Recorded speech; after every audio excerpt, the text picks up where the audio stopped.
ABC Sports presents High School Soccer. Tonight's game is brought to you by Muskegon Valley Health Centers and Nikolazakis Trucking and Construction.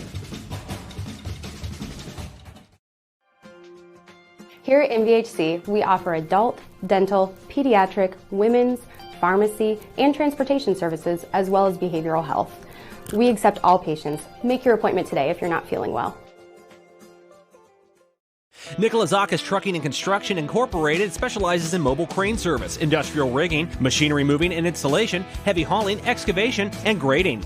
Currently, the largest mobile crane in their fleet is a 210-ton all-terrain. The CCCO certified operators and qualified riggers are fluent with lift planning and safety assessments and are always willing to lend a helpful hand. With their in-house permitting, specialty trailers, and secure storage facilities allow for heavy haul group to assist customers with storing and moving their construction and manufacturing equipment throughout the region. Nikolazakis Trucking and Construction Incorporated Excavation Division has substantial experience site development, including mass excavation and construction of access roads, building pads, truck lots, site utilities, horizontal boring, rock trenching, and concrete coring. Nikolazakis Trucking and Construction Incorporated is a proud sponsor of tonight's broadcast and wants to wish the John Glenn Little Muskies with best of luck, especially Marina Nikolazakis. Go Muskies! And we are ready for another round of girls soccer. This time we're here for the district finals. I'm Cam Summers, with me Andrew Price. And we're happy to be able to live stream this game tonight, or this afternoon rather, for you guys. 12 o'clock start. However, it's just after 12 o'clock. Going through the starting lineups, getting ready for this game. Andrew, this one should be a good one. Yeah, Cam, it should be a good one. We've seen John Glenn in our coverage have to go through a couple tests. They've been dominant at times, and at other times just a little bit less dominant. They've really had a great showing throughout these playoffs so far. I'm interested to see what St. Clairsville brings to the table. We've seen these teams progressively get tougher, obviously, as we progress to the playoffs. So John Glenn, they're going to have another tough test here. Yeah, I mean, you said it. With every round, it just gets tougher and tougher. John Glenn, the number 2 seed, coming in. Obviously, the favorite has home field advantage. But when you get to this point, it's anybody's ball game.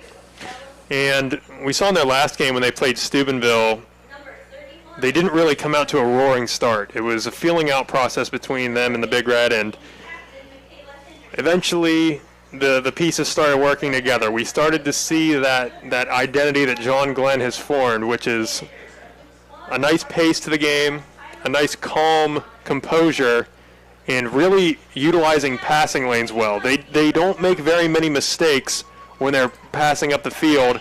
And like I've talked about throughout all of our coverage with John Glenn, just the coaching staff and the preparation that they do, getting these players ready, it's really something to behold, to watch their players know exactly what they're going to do when they get that ball at their foot.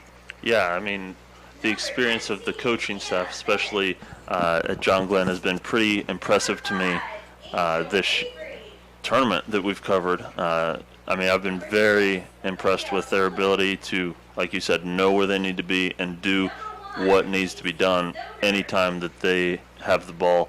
Anytime that their teammate has the ball, they know where to be, what to do. And, Cam, really, that's one thing that I think kind of gets lost on some people.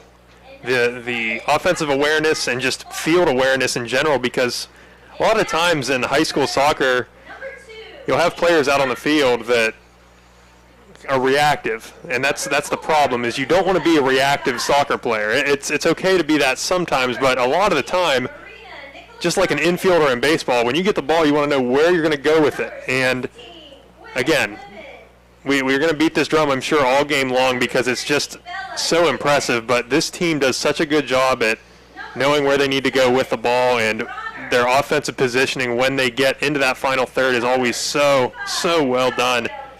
It's just going to be a fun one to watch, I'm sure, again, from this John Glenn team.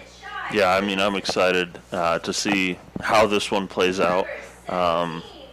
Against Steubenville, we did see that Angela Kumler, one of the main players, at least against Morgan in the first game that we did, was unable to play.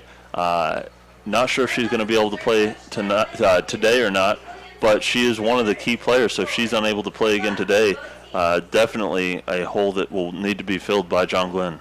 Yeah, and it's a gap that's pretty big because, again, we talk about how she's maybe a notch above most players that we've seen play in this tournament because she's just got a long frame. She's good at using her body. She's also just really offensively aware.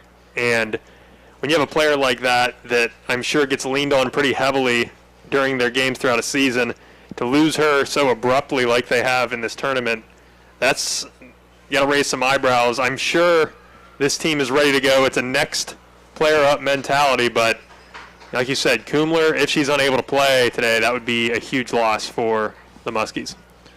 And we're getting ready to start things off. We're going to see St. Clairsville have possession to start this one as it's just about underway.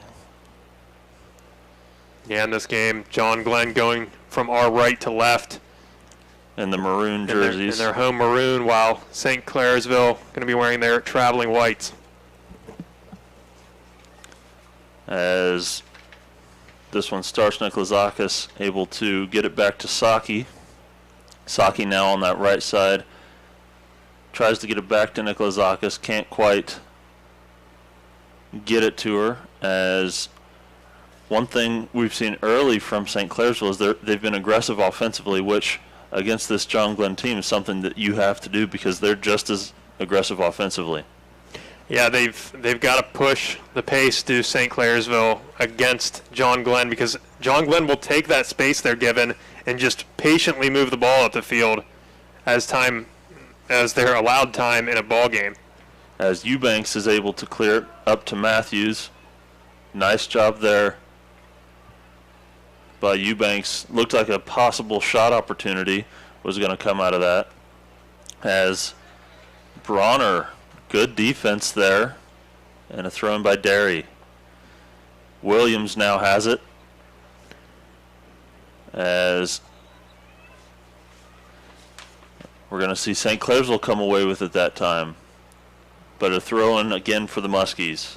And just looking at the defensive setups for both teams, it looks like St. C rolling with a diamond in the back, pushing an extra player forward. That's number 7, Ariel Ott, that's going to play an important role pushing forward as here comes John Glenn on the break. As Caroline Lee passes it over to Matthews, back to Lee, as that was nicely played by St. Clairsville. We will have a Muskie throw in here on that left side, though. As Derry has it and gets it across to Saki. And coming back the other way now, the Red Devils.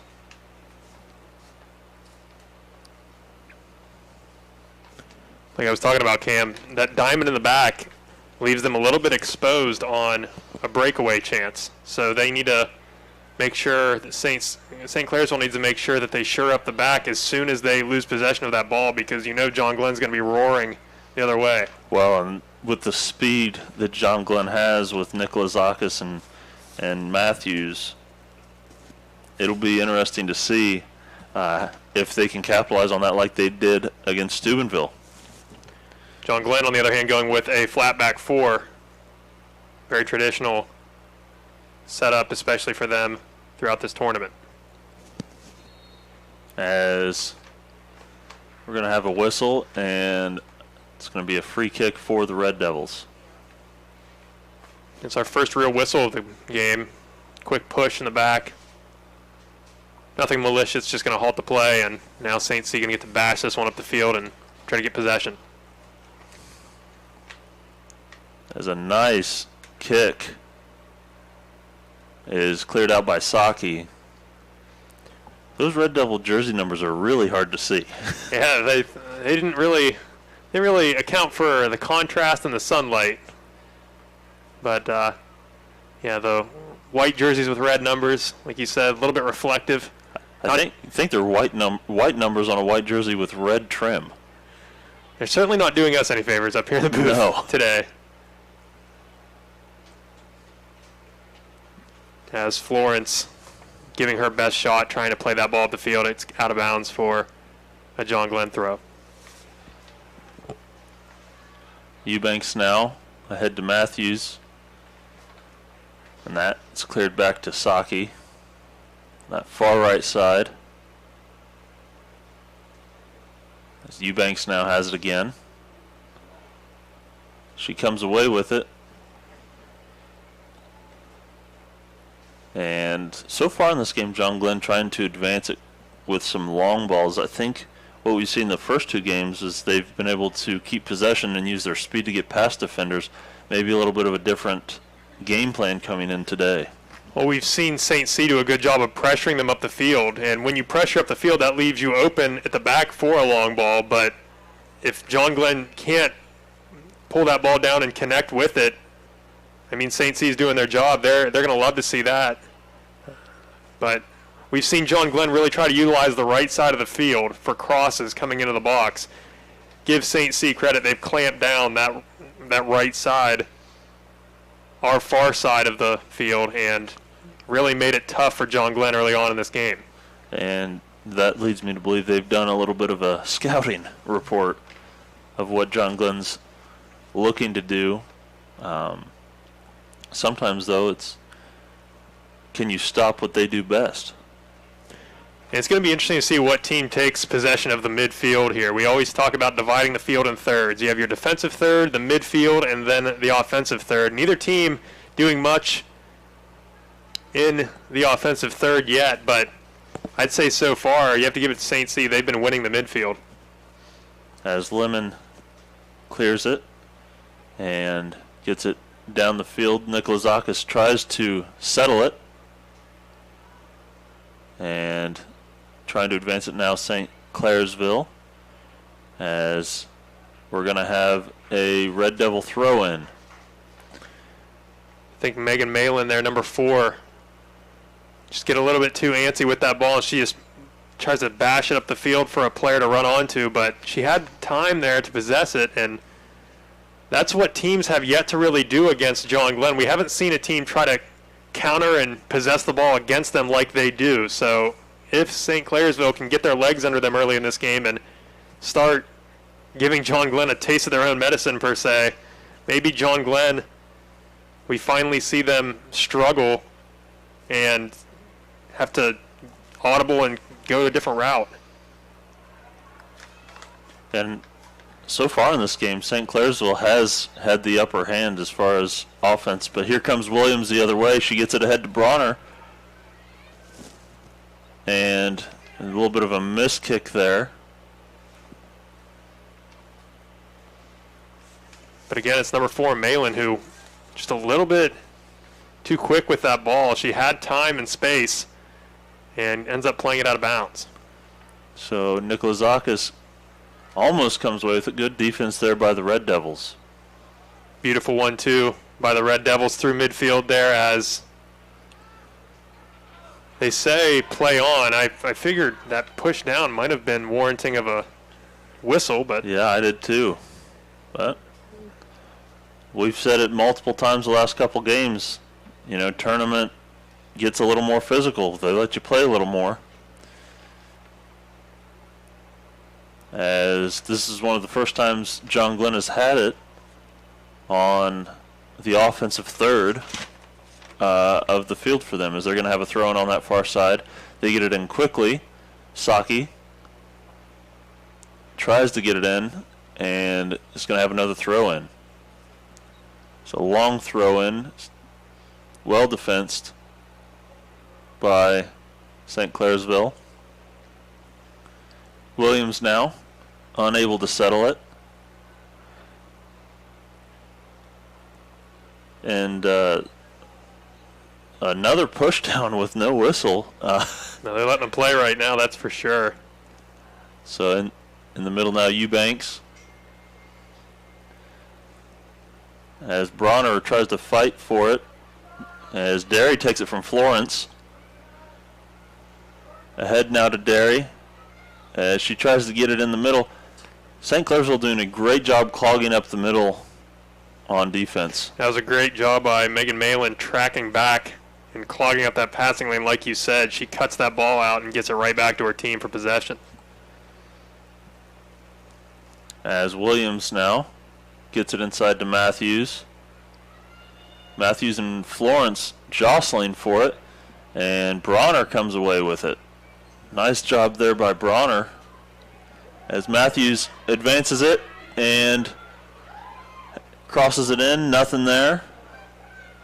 As Bronner now gets it, as St. Clairsville able to clear that one out. And that was the first real opportunity from either team that we've seen. But now coming back the other way quickly, St. Clairsville, good job defensively there by Shy Williamson.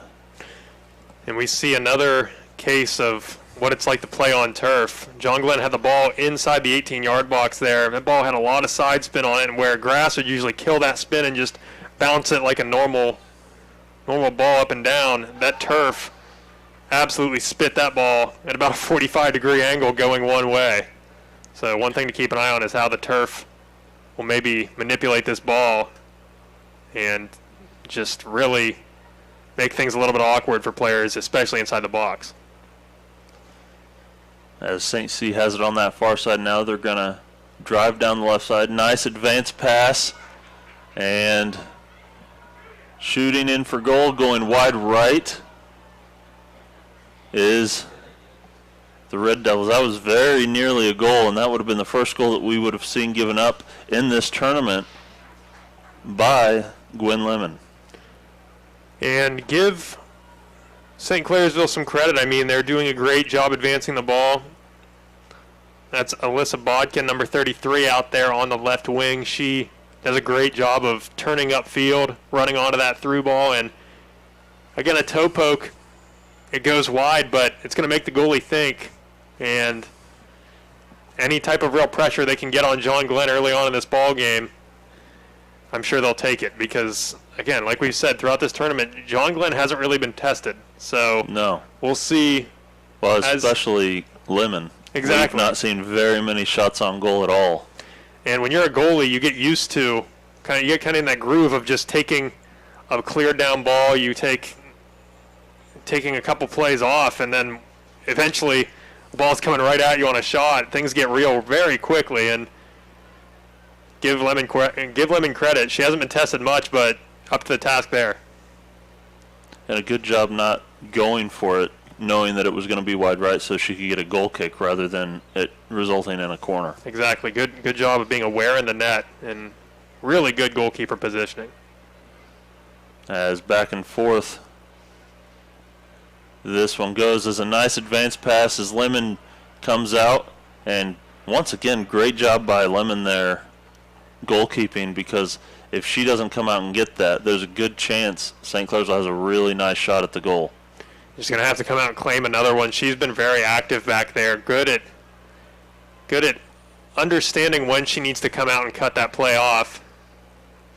You like to see that out of a goalkeeper. It puts your defense at ease, knowing that as long as you can manage what's in front of you, you have a strong goalkeeper back there that can batten down the hatches when things get tough. As we're going to say a handball, so that's going to be a free kick here for the Muskies, as Williams will be the one to take it. I think St. C feels threatened by John Glenn's offense. Did you see how many players sprinted back immediately to go try to get numbers on this John Glenn team as soon as they whistled down for that free kick? As inside now, you're going to see a throw-in on that far side, as trying to get it in there was number 21, Gracie Goddard. Well, we haven't seen a lot of action yet in this game. It's a fun one to watch as a soccer fan. It's a chess match, really. These teams trying to feel each other out and figure out what weakness they can exploit. Not too many weaknesses for these teams, as we're at this point in the playoffs now. As a shot attempt there by Williams, wide right, off of the throw-in.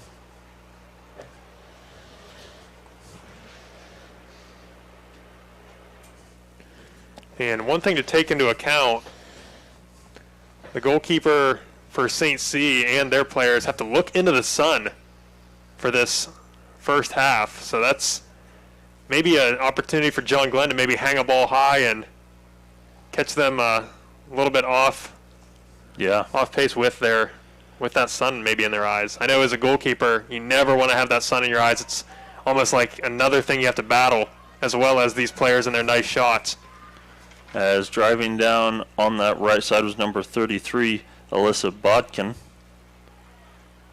And that's going to result in a throw in here. Florence to throw it in. As Bodkin tries to cross it, it's going to go out for a goal kick.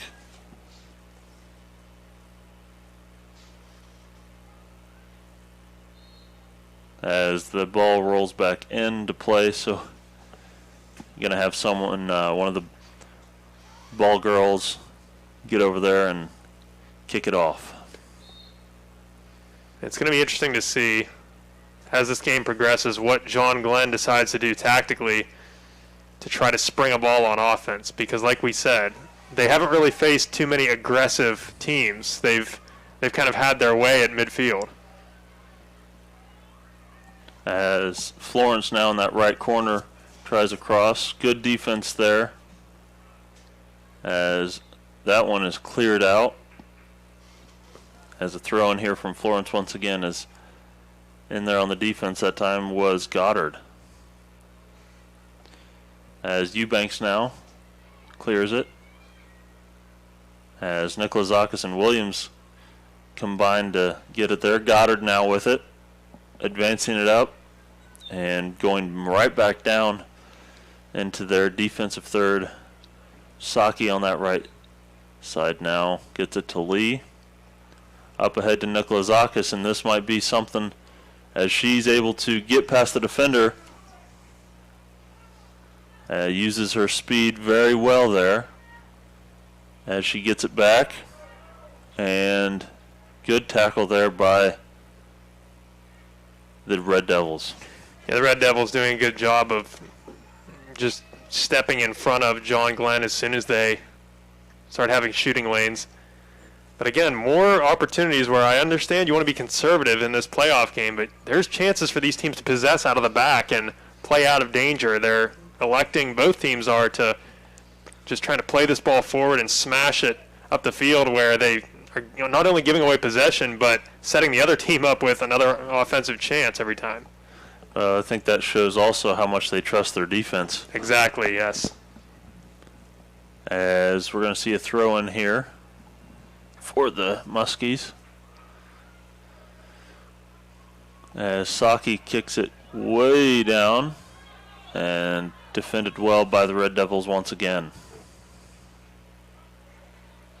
Yeah, a ball like that landing right on the edge of the 18, it's a really good ball to play because the goalie can't come out and claim it, and the defender is in a really awkward spot to try to make something of it. So great job by John Glenn trying different looks now on offense, just seeing what is going to work as they feel their way out in this early portion of the game.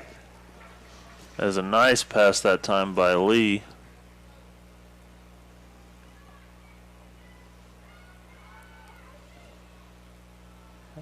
As the Red Devils are going to maintain possession. Like you've said, they've won the midfield up into this point in this game. Still 0-0 as we're nearing 22 minutes in the first half, but the Red Devils have looked very comfortable. You're right, and that's a huge thing to think about is just how comfortable they look. They know the team they're playing against here. They're not really surprised by the way John Glenn's playing, where we've seen other teams just feel like the walls are closing in around them as John Glenn plays those 1-2s up the field. St. Clairsville has stood strong and stymied this offense to this point in the ball game.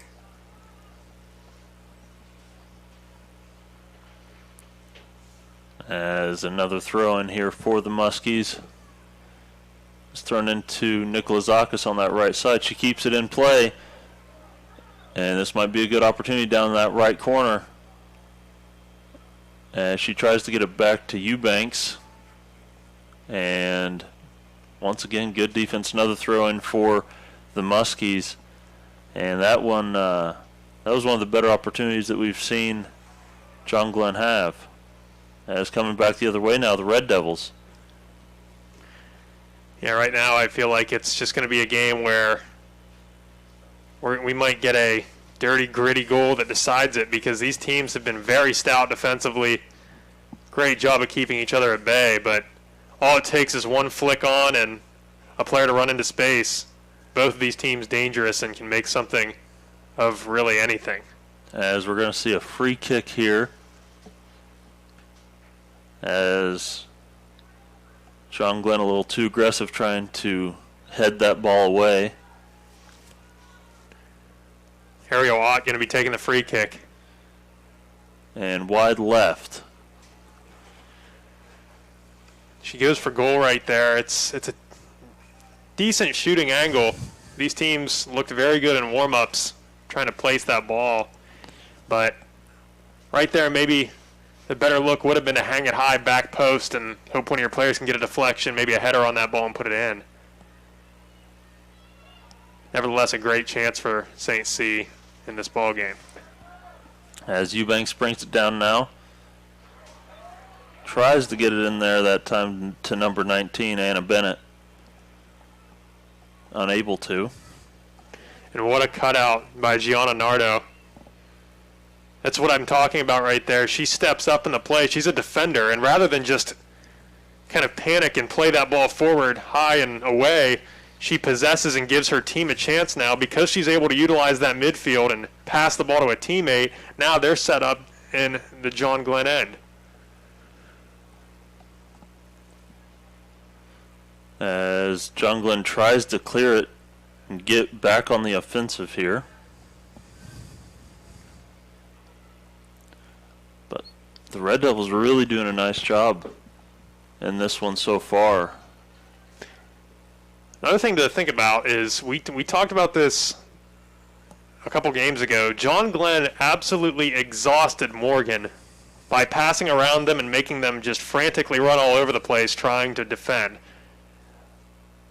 St. C is doing a great job of doing the same thing to John Glenn. They're passing around them in their own end, making them move, making them work. That's going to be taxing on John Glenn as this game progresses. Absolutely. If you're a Muskie, you got to hope they don't gas out and maybe lose all their energy as they have to keep defending in their own end. They're not really used to this. As we're going to see the Red Devils once again. Nice advance. And that's going to be an offside. I thought it looked like it was, but sometimes it's hard to tell from up here in the booth. Can't ever be too sure. It's all about what that referee down on the sideline sees. Number 33, Bodkin, just a step ahead of the defender. Give her credit. She's done a good job pressuring the back line today. As we're going to see St. Clairsville once again.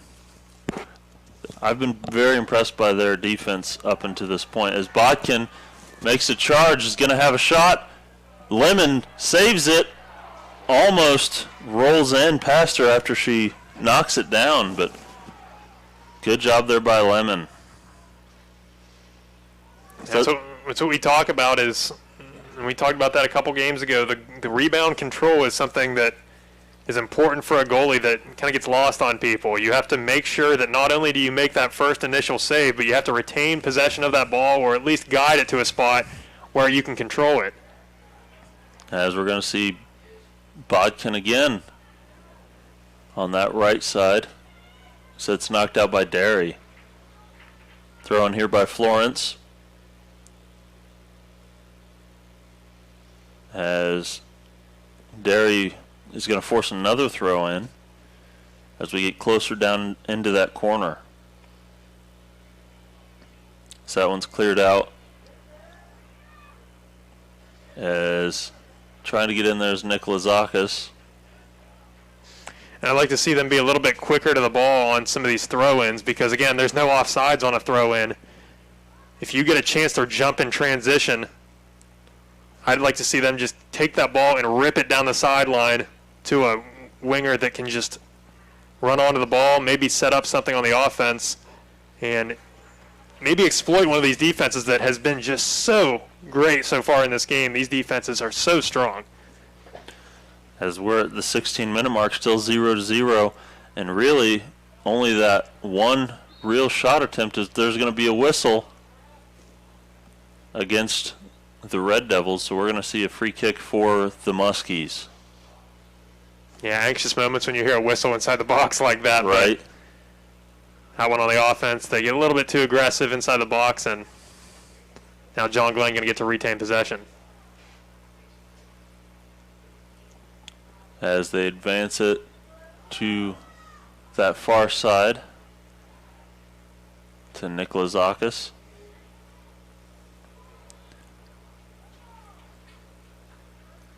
As the time of possession up into this point has been all in favor of the Red Devils. And again, how does John Glenn adjust to that? They're so used to being so ball dominant. They've kind of had their way with teams up into this point. This is an uphill battle for them early on in this ball game that they have to figure out if they want to see success. And give St. Clairsville credit. They have made it extremely difficult on John Glenn so far. As Derry will throw it in here. Gets it into Matthews. As it's going to be another throw-in for the Muskies.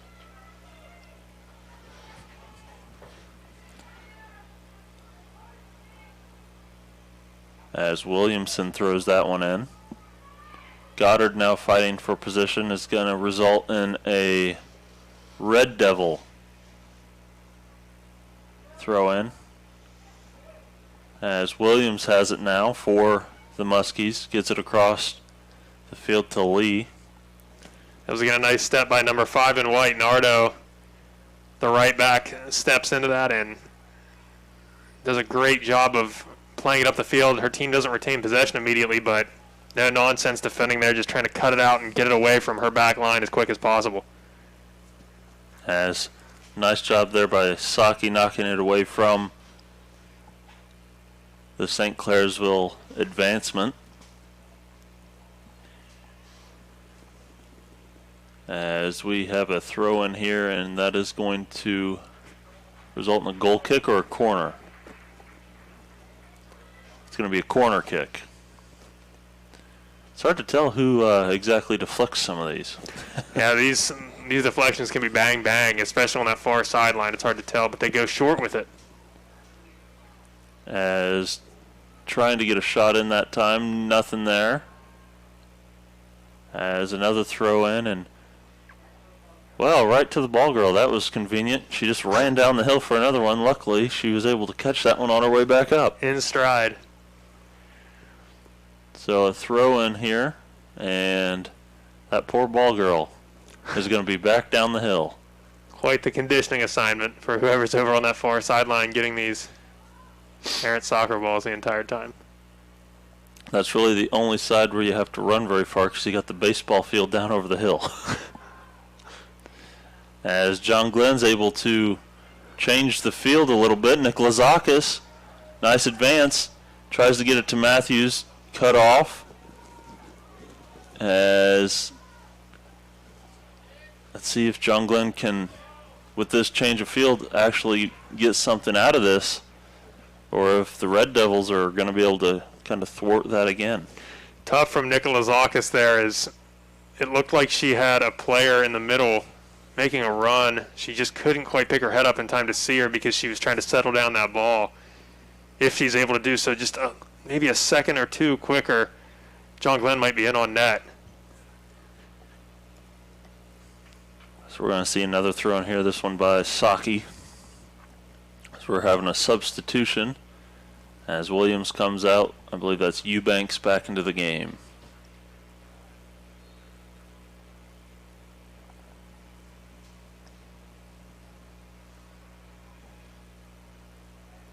As back and forth they go, trying to jostle for position.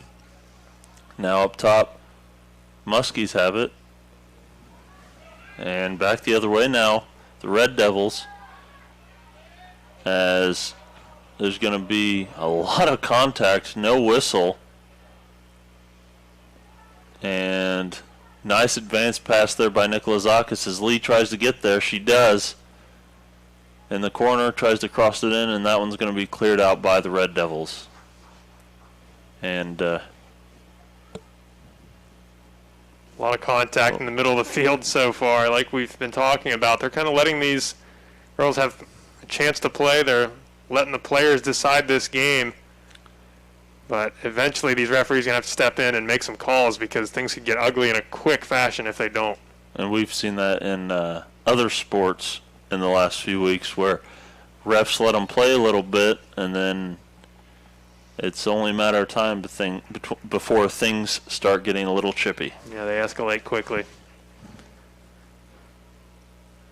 Things tame here for the most part as they're still trying to find possession on that far sideline. As the Muskies really need to capitalize here, I think, soon, because at halftime the field changes, then they're looking into the sun. Exactly, and that's something you don't realize is a little bit taxing on you until you have to do it, where these goalies, you have to constantly keep a hand up to block the sun away. Defenders also looking into the sun on a ball played in. That's not an easy task. And something we haven't seen much from John Glenn, hands on hips here at this back line. These players are tired, Cam, and we haven't seen them tested much like this to this point in the tournament. As the corner kick for the Muskies is crossed in, and we're going to see another corner kick, it looks like. No, they're going to say a goal kick. Excuse me. Yeah, that ball was flicked on. I think just barely tipped off of a Muskie in the box. And really, that's been something that they've been able to capitalize on a lot. Yeah, their bread and butter has been that corner kick to hang it high, and I mean we've even seen them score off of a corner kick directly, just depositing one in the net earlier on in this tournament. As we're going to see another free kick here for the Red Devils.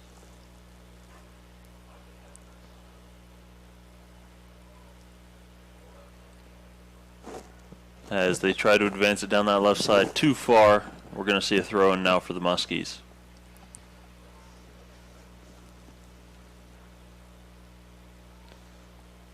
Back to the Red Devils now. And soccer is one of those sports that's really interesting because possession changes so frequently.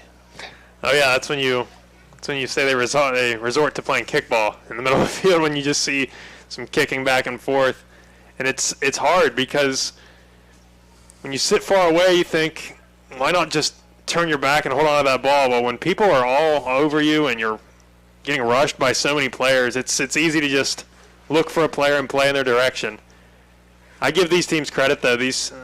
Both squads have just done a great job of doing their best to take a hold of this game. And while I think St. C maybe has an edge early on in this, John Glenn doing a great job of keeping their wits about them. And even though things are a bit different for them in this game, they're just keeping their head down and keep moving. Well, and just because things aren't going your way, per se, doesn't necessarily mean as we're going to see a handball here. So another kick for St. Clairsville, but just because things aren't going your way doesn't mean that you don't play offensively, doesn't mean you don't play defense. As a shot in, it's going to be controlled by Lemon. So that's one thing I got to give kudos to the Muskies for, because offensively they've been pretty much handled. Yes, I agree. It's not to any shortcomings of them. I think it's just St. Clairsville stepping up to the task right now and taking care of business. There's a nice pass advanced here to Bronner as she tries to get it back to the middle. And once again, good defense there. That's Nardo again.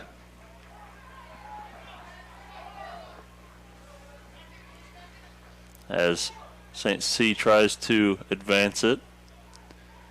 And ahead now. Florence advances it now. as that's going to be an offside. Yeah, we knew it immediately there. She was a good 2 to 3 steps off. Yeah. Once again, that was Bodkin who was pressing that back line, but I know that back line constantly moving. It's tough as a forward, but she's got to time that run a little bit better. As she gets it into the box, we're going to see Lemon come out and grab that one. As Lemon tries to change the field a little bit, as another handball on the Muskies. And sometimes you can't do anything with the ball is kicked into your hand. No, yeah, you really can't. And sometimes it's just human nature to react to a ball coming up high like that. We've seen a lot of these handballs. They haven't necessarily been a ball that's floating in that people have jumped up and slapped away. They've been just point blank played up into somebody's arm that they just can't evade it. And again, you can't really knock a player for that. No. That's why usually when you see that happen in the box, unless it's obviously intentional, they usually let the players just play on. As the throw in here, Eubanks now advances it to Nikolazakis. Can she get there? Nope. Another throw in for the Red Devils. And I'm not sure if it's been the Red Devils defense or what, but the Muskies having a lot more missed kicks than we've seen the last 2 games to start this one. I agree. They've maybe not looked as sharp, but I think that's also because St. Clairsville has applied pressure that we have not yet seen applied to this John Glenn team. And I think while they've been able to coast at times in this tournament, now this is when you have to kind of refocus yourself and understand this isn't going to be just a cakewalk. They're going to have to really button down and understand that this is what it's going to take. I think, give them credit. They're keeping their heads down and just plowing forward, but they're going to have to eventually solve this defense that St. Clairsville is putting out there, because if not, St. Clairsville, their offense is too good. Eventually they're going to have to break through. As Matthews tries to chase this one down, she saves it from going out. So that one's knocked out by number 5. That's going to be Nardo. Gianna Nardo.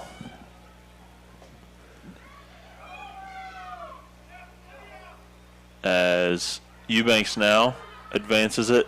Matthews wasn't ready, as had to change the direction she was running a little bit too abruptly, couldn't settle it and get an attempt. But that's something we haven't seen John Glenn do a lot of in this game, and is be able to get on that third of the field. Yeah, she just unfortunately had that pass go a little bit behind her, and when things are unfolding so quickly like that in the box, it's hard as a forward to be able to turn your hips and open up to that ball. As Bronner now gets it across the field to Lee, who advances it. Rolling now, advances it to Nikolazakis, just a little bit too far. Goalkeeper able to come out. That's going to be Nowak, Jaden Nowak. I apologize if I'm not saying that right.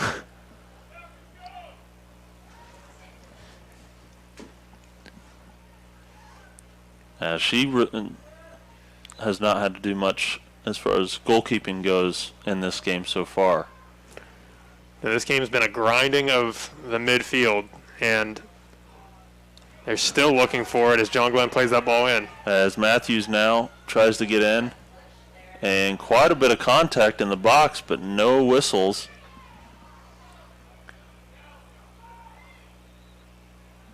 As even more contact now as a ball in, saved there by Nowak.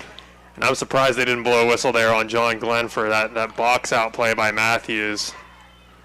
While she's entitled as an offensive player to be able to make a run onto the ball like that, St. Clairsville, their defender, also entitled to her space, and she wasn't really moving. She just got run into. Yeah, and close call on the edge of the box. Honestly, looked a little bit more like a frustration play there from Matthews than anything, because Matthews got pushed pretty well inside the box. Neither of them get a whistle, though, and now things keep going up the field. And that's going to result in a goal kick. Florence couldn't quite get there. Lemon to goal kick. As we have just 1 minute left in this first half, it's been a little bit of a stalemate so far.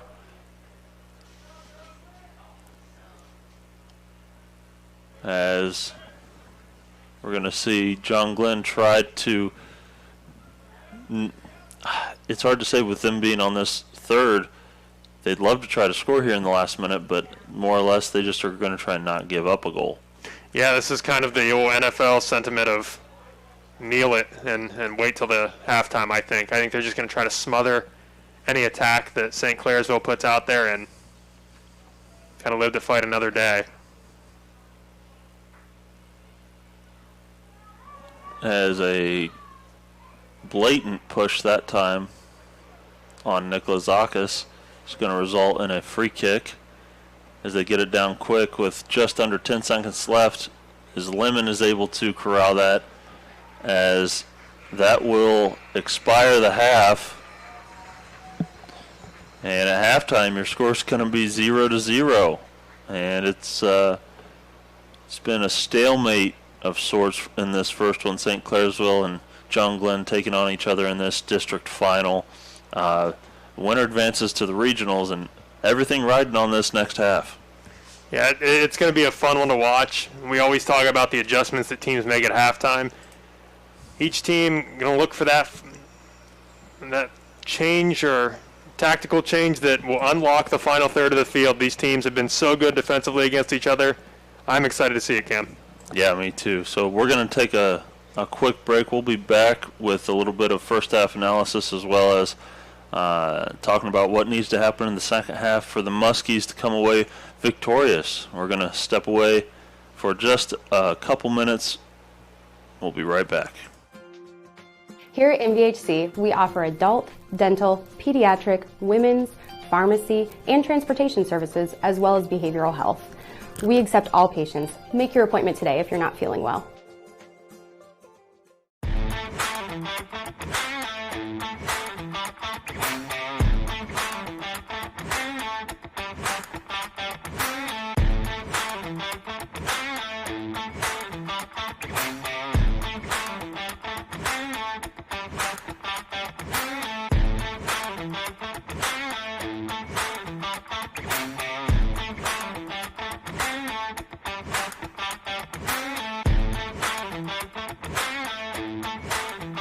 Nikolazakis Trucking and Construction Incorporated specializes in mobile crane service, industrial rigging, machinery moving and installation, heavy hauling, excavation, and grading.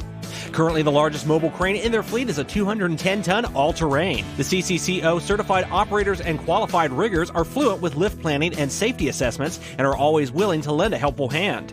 With their in-house permitting, specialty trailers, and secure storage facilities allow for Heavy Haul Group to assist customers with storing and moving their construction and manufacturing equipment throughout the region. Nikolazakis Trucking and Construction Incorporated Excavation Division has substantial experience site development, including mass excavation and construction of access roads, building pads, truck lots, site utilities, horizontal boring, rock trenching, and concrete coring.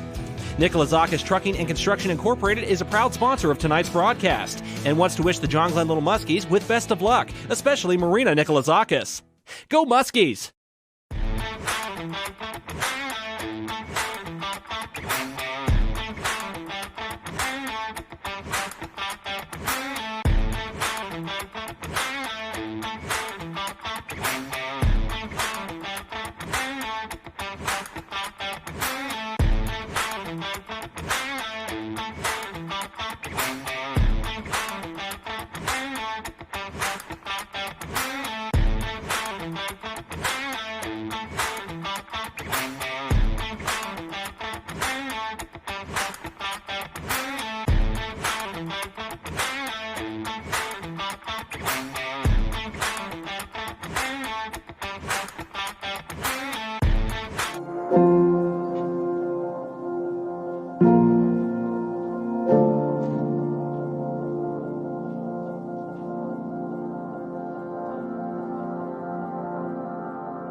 And we're back with the halftime report of sorts.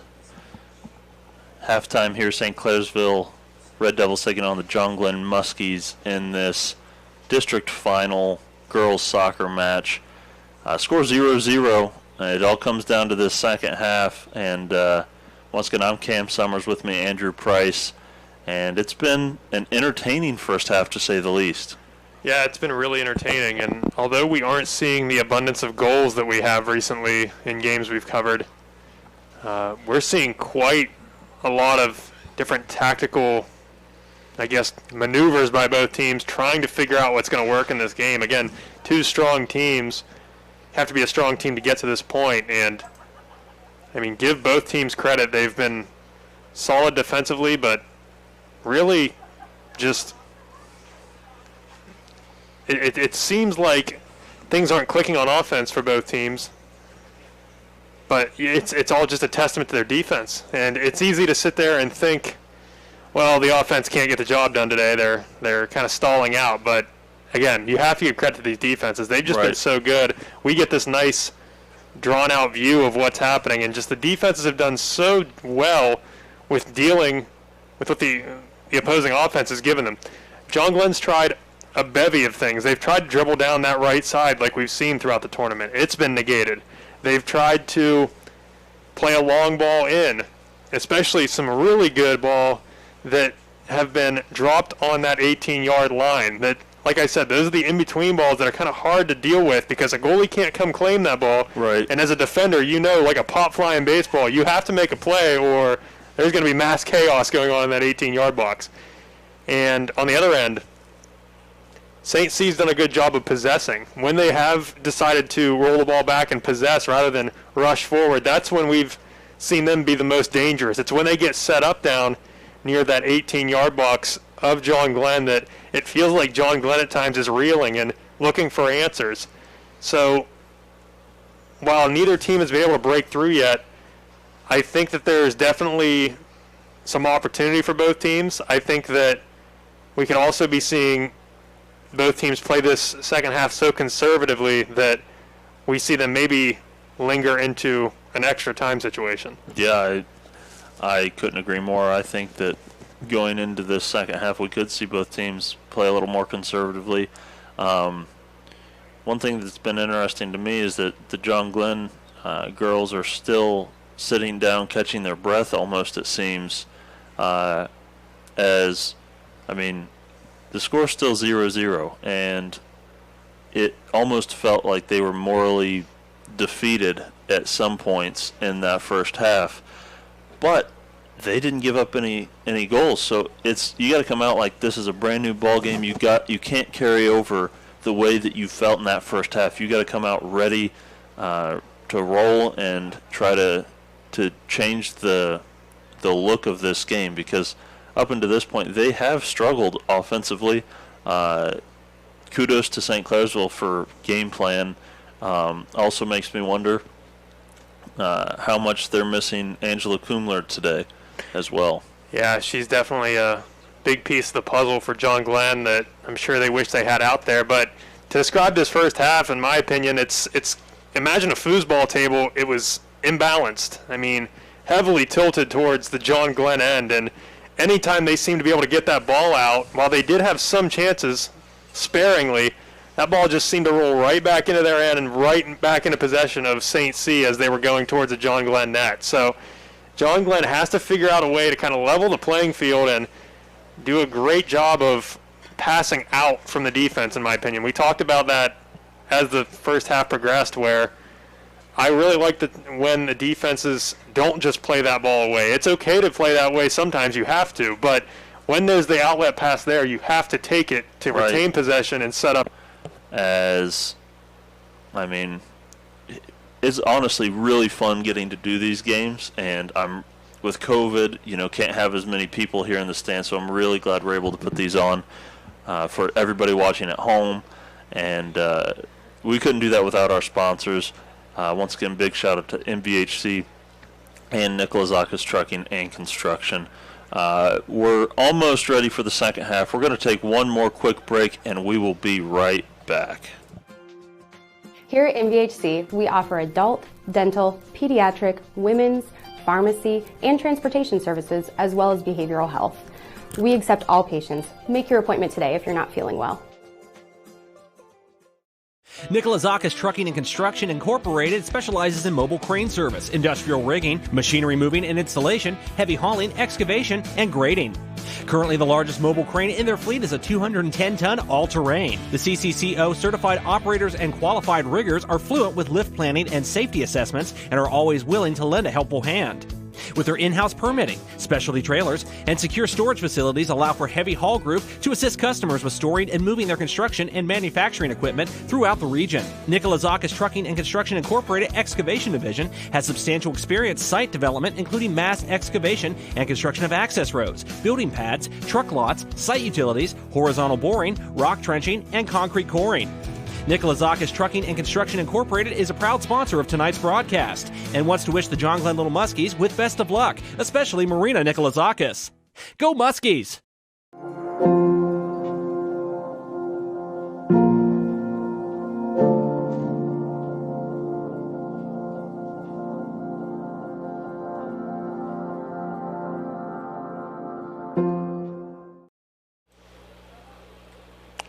As we are ready to start this second half, the time is back up there.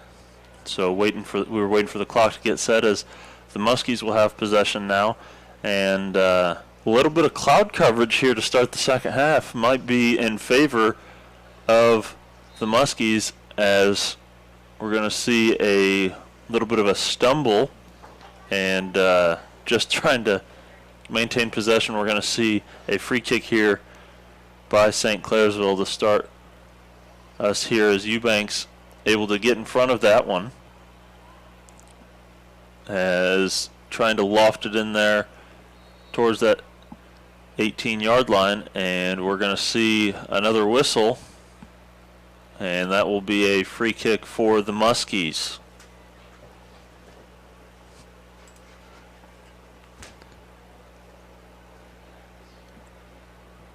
As Lee now has it back to Saki, as trying to get it in there, can't, and right back the other way is St. Clairsville.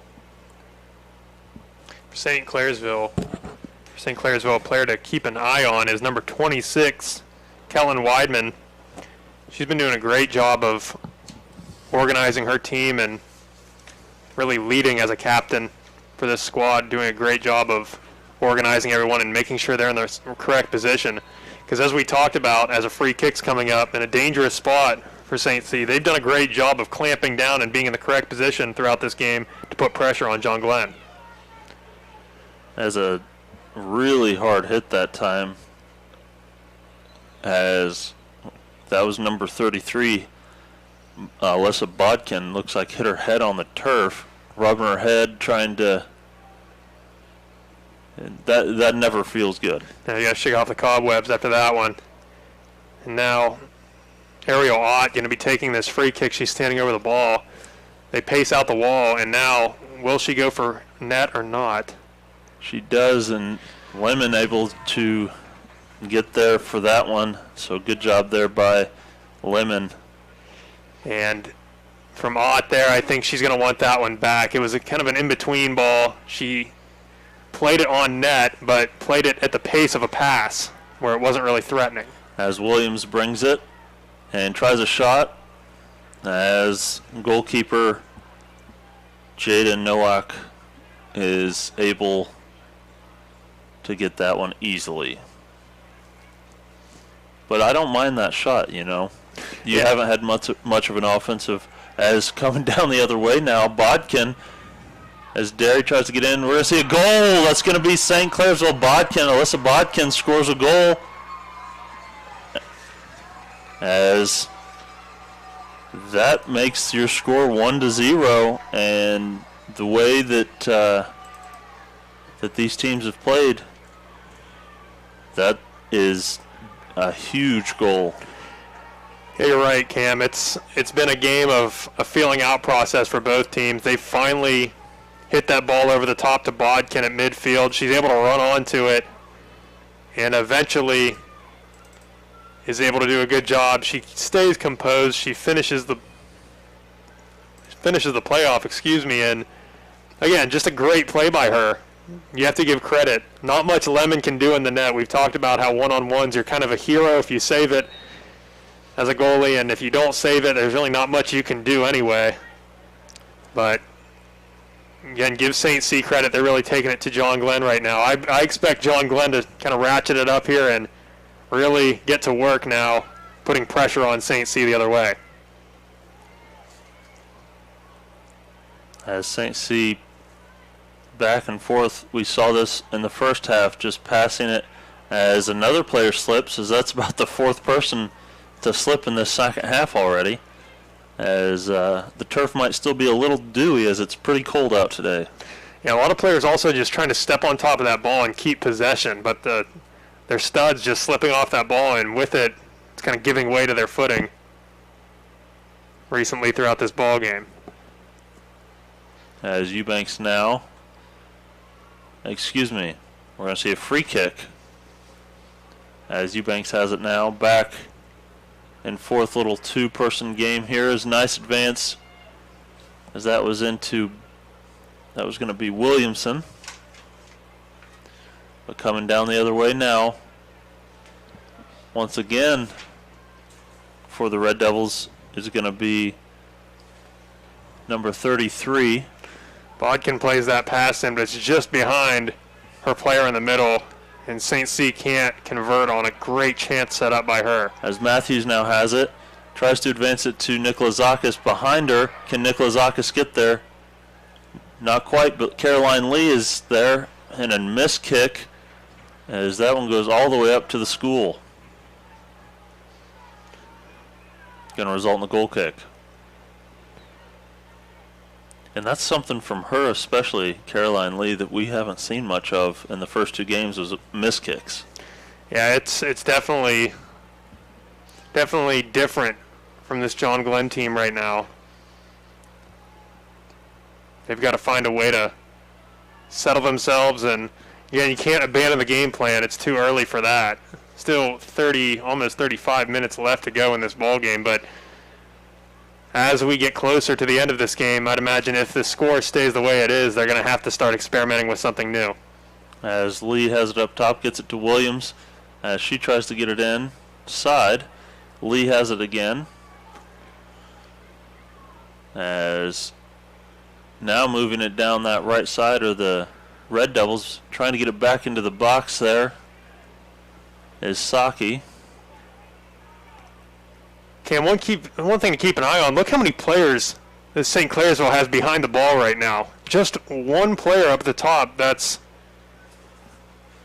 number 33, Bodkin, who's just parked up there.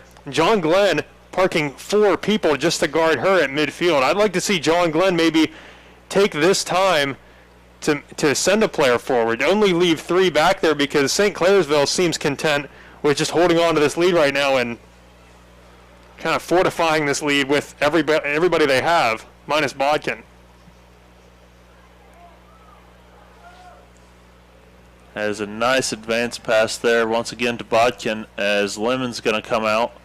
And good thing she did, because Bodkin is deceptively fast. I was just about to say, she is sneaky fast. She can really run onto a ball, and my goodness, she just finds a way to turn on the afterburners as soon as that ball gets to her.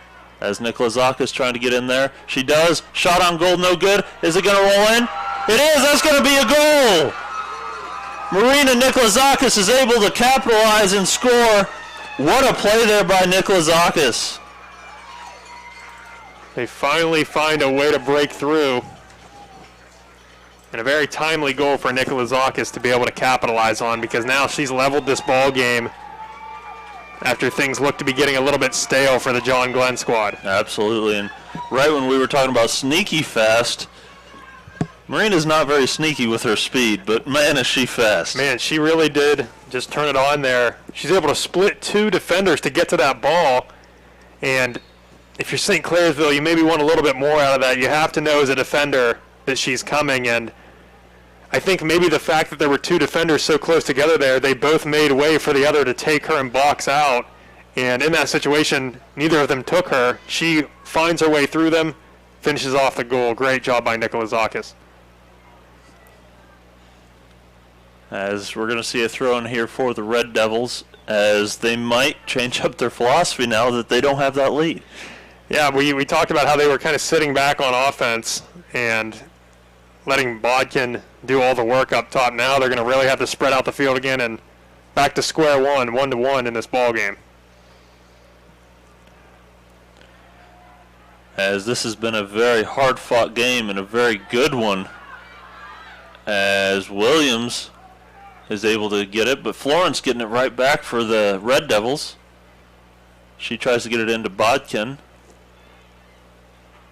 and unable to.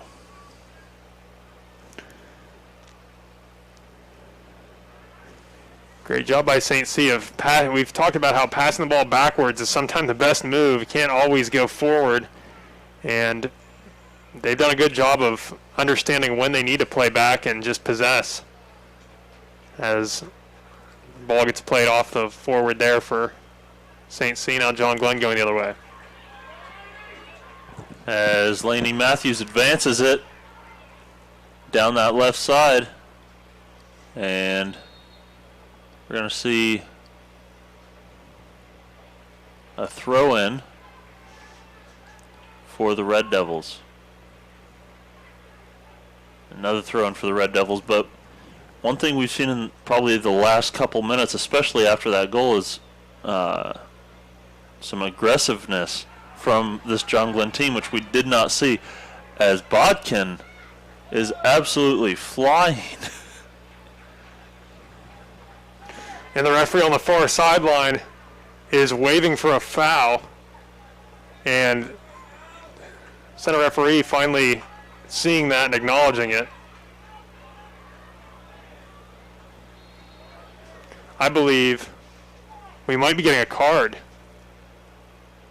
Very well could be.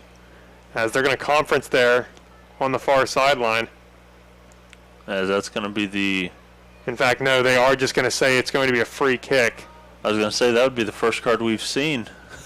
Yeah, that was a really brutal tackle as the players almost looked like a car wreck in the middle of the field, slamming into each other like that. But instead, it's just going to be a John Glenn free kick as they try to regain possession. And not just regain possession, they're trying to change the field, which they have not been able to do very much in this one.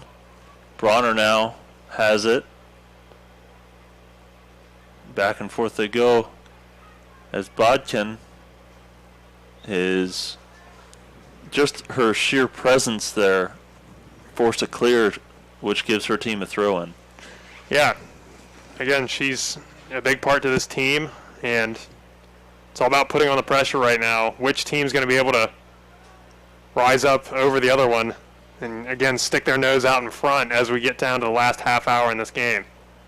Yeah, as we're just now under 30 minutes in this game. It's the second half. Your score 1-1. And both teams really playing well defensively. Is a nice ball in to Nikolazakis as she takes it down.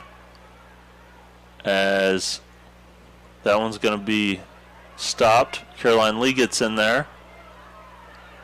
As it's going to be cleared once again. As that's going to be a free kick coming up. As Bodkin gets knocked to the turf.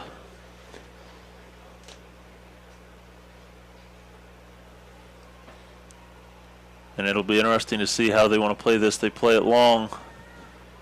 Lemon able to come up and secure that one. Hard to make really anything of that free kick right there. You just hope that maybe Bodkin can run under it. She's unable to, and again, it's a great job by Lemon to come up and claim it. It's a nice tackle there by Lee. As she tries to advance it, we're going to have a throw-in now for the Muskies. And that's one of those fine detail plays that you want to keep filed away in the back of your mind. Jocelyn Zuko on the defense for St. C. They end up getting the possession back, but she plays that ball out of bounds when she had a lot of time and space to make a play on it. You want to see your back line be a little bit more composed if you're St. C at this point. As it's going to be a free kick for the Muskies as they kick it short.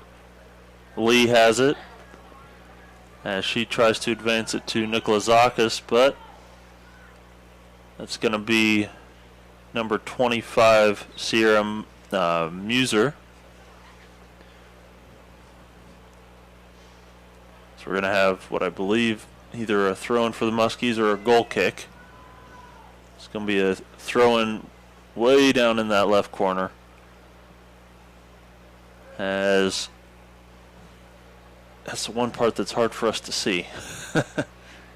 St. C doing a great job of trying to find a combination there, but John Glenn stepping up and getting that ball away as John Glenn just smashes this ball up in the air. As two Red Devils run into each other there, as Williams now advancing it.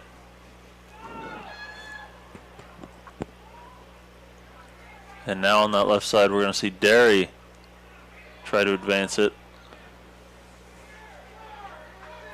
And we're going to see a throw-in here for the Red Devils. And there's a lot of yelling going on. I'm not entirely sure what happened. I think they felt it was definitely the wrong call on the throw-in. They felt it was out of bounds off the opposite team. Fans protesting down here for their team to be able to get back into possession. John Glenn fans unhappy. As Saki now on this near side tries to get it to Lee, but good defense there, and Eubanks knocks it out.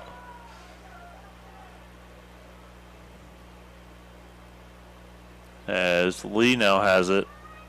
Nice move there, as taking a tumble after whiffing was the Red Devils' number 33, Bodkin.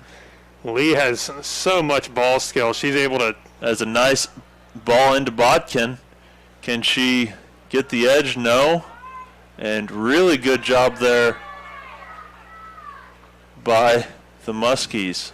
And right there, Bodkin goes down. She's going to feel a little bit hard done by with no call, but forwards, when they get into that position, will try to back down a player as they get towards that end line, and they put their weight all on the defender there. Simply, she just pulls the chair out from under her. Bodkin throws herself down to the turf because she was leaning on a Muskie the entire time going down. As another whistle, and I think they're going to say... Throw-in was taken a little bit too quickly. I think a little too far down as well.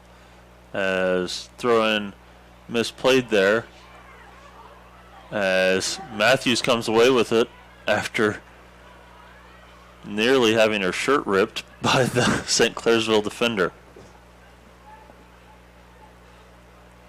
It's one thing you'll see throughout soccer is a lot of tugging and pulling of a jersey.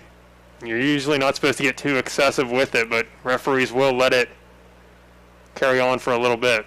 As a nice ball into Nikolazakis, as there's going to be a whistle. I believe that was a handball on Nikolazakis, but when you're running after that ball and the opposing team kicks it right at you, I mean, you can't do anything about that. No, there's simply nothing she can do about that. It's too bang-bang to be able to react.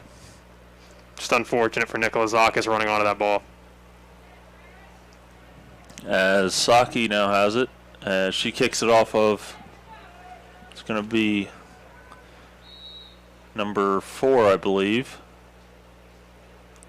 Yes, that's going to be number 4, and that's going to be Megan Malin.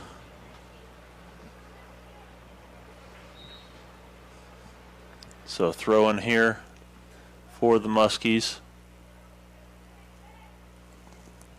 As nice move there by Williams, as she's going to move down that left center.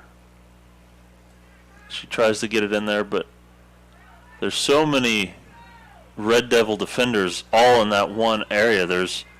I count about 8 that are just, staying in that center, not allowing the Muskies any room. Is on that far side now, saving it and getting it into the box for a cross, as that one's going to be cleared out for a throw-in.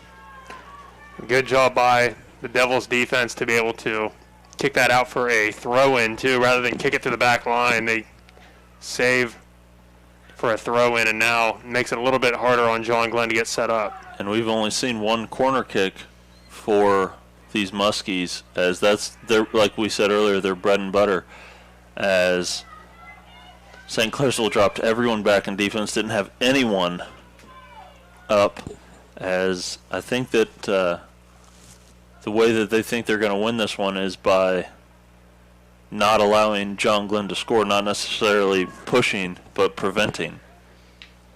You make a great observation there. They did have everybody behind the ball. Sometimes you just want to make sure you can cut down on your mistakes and wait for your opposition to make a mistake that leads to your goal. And I think, like you said, that's kind of the mentality of the Red Devils right now, is even when they spring forward on offense, you're seeing mass amount of numbers in white just staying back. They're not really trying to risk anything right now, just keep John Glenn at bay. As once again, we want to give a shout out, as we're at the 22-minute mark, to MVHC and Nikola Zakis Trucking and Construction, our sponsors for this game.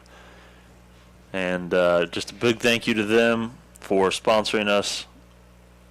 As your score right now, 1-1. I'm Cam Summers, Andrew Price with me here, doing this district final. Winner going on to the regional semis, and it's going to be, these last 21 and a half minutes is going to be heavily contested. We might even get some bonus time.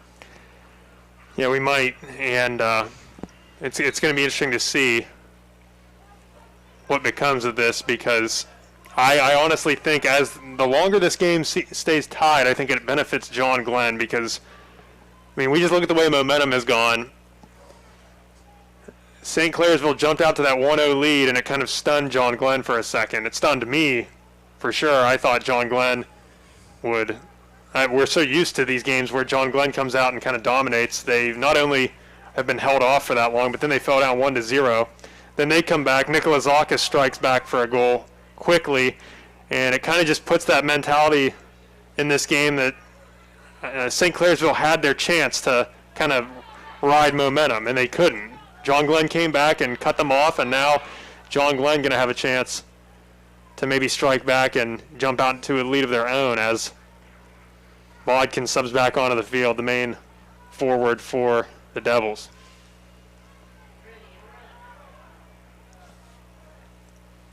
Yeah, you said what you said there. I couldn't agree with more.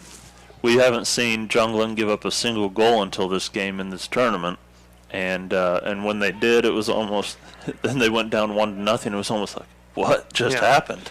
Yeah, it kind of stuns you a bit. And like I said, I think the longer this game stays tied, the more it benefits John Glenn. I think that the Devils are going to push to maybe get a goal in regulation, and while they are staying a little bit conservative now that Bodkin's back in the game, their main forward, imagine they would be smashing the ball forward and trying to get her on a run. As that one's defended well, as Florence now has it, as she's trying to get it in. That's going to result in a nice play there, preventing a corner kick there by Lee, as she kicks it out for a throw-in in that very far corner. Yeah, that was an important play, to be able to make them throw the ball in rather than get a free corner kick.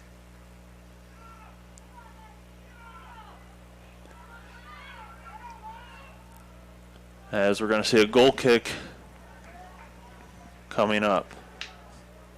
The mishits have come in bunches today. We saw one there that was played across the top of the box. That's kind of a nightmare for a defense to have to deal with. A ball spinning on its edge like that along the 18. Luckily, nobody's able to get to that for the Muskies, and the Muskies get to see that ball cleared away towards midfield. So we're going to have another throw in here for St. Clairsville. So they throw in quick. And that one's cleared out once again. Matthews now. As I liked your foosball analogy earlier, it felt like for a second that they'd leveled out this foosball table, but now again it feels like it's tilted, as they've got to do a good job here as Bodkin has it down that right side as she tries to get it in to her teammate. We're going to see another throw, and they've got to do a good job of trying to get it back in favor of them. Yeah, and it seemed like for a second there, John Glenn had figured it out, as when it came, there was a brief window where they did score that evening goal where, as we have a corner kick, St. C kind of sagged back. As John Glenn's able to get it out, and we're going to see Nicola Zakis running down the field, trying to use her speed, trying to get it ahead to Matthews. I think that pass might have been a little premature. Yeah, she saw the player that streaking up the middle, that was Matthews, but Nicola Zakis just a little bit too quick to pull the trigger on that pass. You want to keep that ball in possession, make one of those defenders step to you and respect your shot, then play that ball through where Matthews has an easier way to run onto it. Just like a fast break in basketball. If nobody picks you up, you keep going. Exactly. As we're going to have another throw in here for the Red Devils on that far side.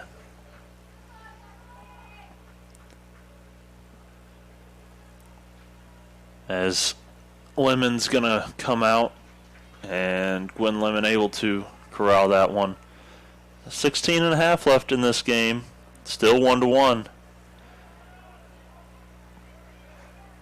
As we're going to have the Muskies try to advance it here once again. And this is another thing to keep an eye on, is that while they do have all this possession, they're not really making any chances out of it. You have to give credit to the John Glenn defense as well. While the offense hasn't been getting as many opportunities because they haven't had the ball, the defense, they'll be a little bit content with the Devils having the ball. I mean, they can, as long as they're keeping them outside that 18-yard box, that main U shape outside the 18, they'll live with that, because it's not pressuring Lemon, it's not really pressuring the defense, barring some disaster of a fumble or a play like that. I mean, this isn't really threatening from the Devils yet, where we still have yet to see them kind of stitch anything together in the final third as well. Yeah, I mean, you said it. Neither team able to really put any pressure on the goalkeeper except for the couple goals. And we've seen a couple other shots, but really not a ton of pressure on either goalkeeper today. As Matthews has it, passes it to the outside. Back to Matthews. As the advanced pass, nobody home. It's going to be cleared. John Glenn with the throw in. And now as we get down to the last 15 minutes, this is kind of the dog days of this game. Legs are going to be tired. Hands are going to be on the hips. But they're going to have to power through and make sure that they don't show the slightest bit of a chink in the armor, because if they do, the other team is going to be able to come through and maybe even put one in the back of the net. As here comes Bodkin racing down that side as she takes a shot. Lemon there for the save, and not a great angle, but as far as shots go, we haven't had many other shots, so not a terrible shot there by Bodkin. Kind of taking what the defense will give her. Exactly. As a couple St. C players run into each other again. As Bronner now. Great patience by Bronner to not force that up the field. She knew she had a defender there as an outlet pass to drop it off to, so she sent the St. C player flying and just made an easy drop-off pass. As Williams now has it, advances it to Bronner, who tries to get it inside to Matthews. Nothing going.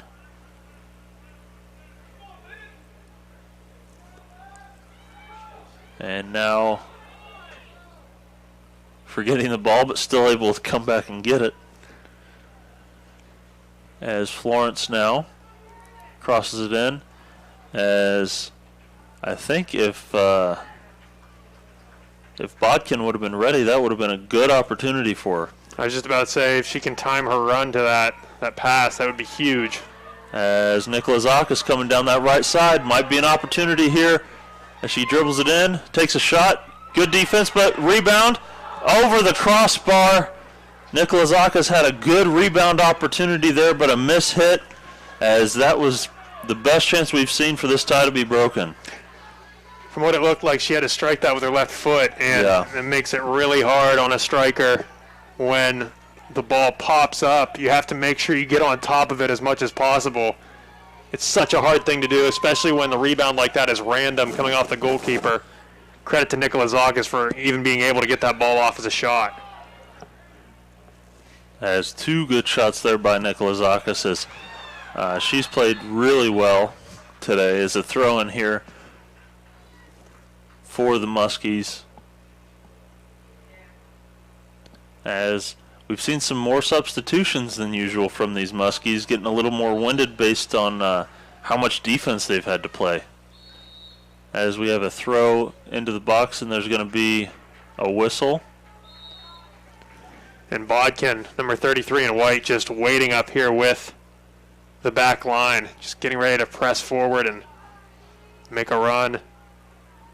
As we're going to have a throw in here from the Red Devils. Not entirely sure what that whistle was, but they waved off the Muskie throw in. As Williams, nice job there, gets it to Matthews, but that one's cleared out once again. So Junglin's got to try to keep the ball in this third of the field if they can. As now Eubanks has it, trying to get it out to Lee, does. Lee back to Eubanks. Tries to advance it there. Nice job there by number 2, Bella Swan from the Red Devils. As getting right in front of that one. And a couple of nice moves, but getting it cleared that time were the Muskies. As Caroline Lee, nice footwork down that line as she maintains possession and misses just a little bit. As her and Bodkin wrestle for the ball, as that's going to be a free kick for St. C. Once again, nothing malicious there, just two players going after the ball. Lee didn't see number 4, Megan Malin. And just a quick survey, most of the players on the field here look absolutely gassed, Cam. Absolutely. Aside from Bodkin, number 33 at the top of the pitch, the striker for the Red Devils, a lot of players they're hunched over, trying to get some air just to keep going in this game. It's been a grind for both teams so far. Once again, your score 1-1 in the second half. I'm Cam Summers, with me Andrew Price. Big thanks to Nikolazakis Trucking and Construction, as well as MVHC for sponsoring this game. And 9:30 left in this second half, still tied. A few minutes ago we saw Marina Nikolazakis with an opportunity to break that tie. Great job by the goalkeeper, Nowak, to deflect it. Rebound opportunity was not able to be put home.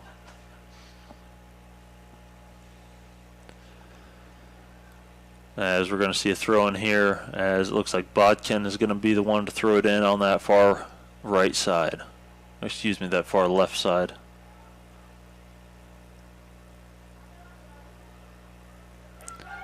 As that one's cleared out, and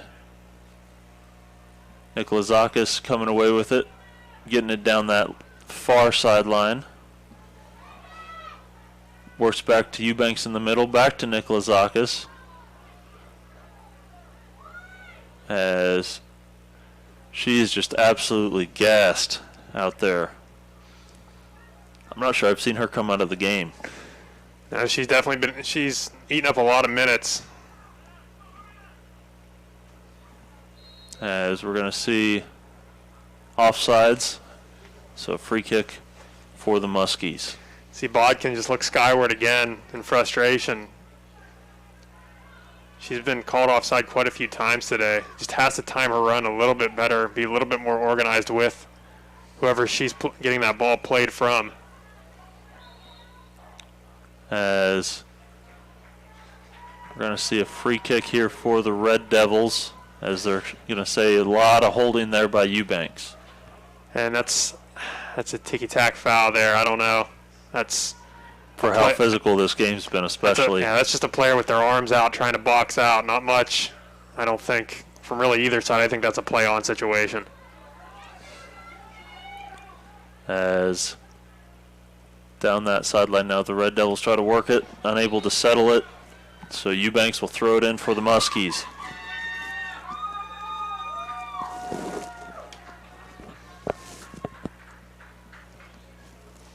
As we're going to have a couple substitutions here.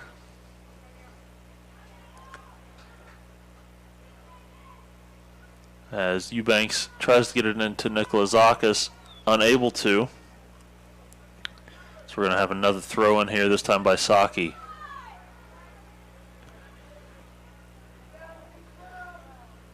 So Nikolazakis able to come away with it. She gets it over to Williams, who tries to advance it. Nice ball in, as that's going to result, it should, in a corner kick. So this is going to be a good opportunity once again, as we're at the 6:30 mark. Good opportunity once again for John Glenn, if they can capitalize on it. And a really nice pass there by Williams.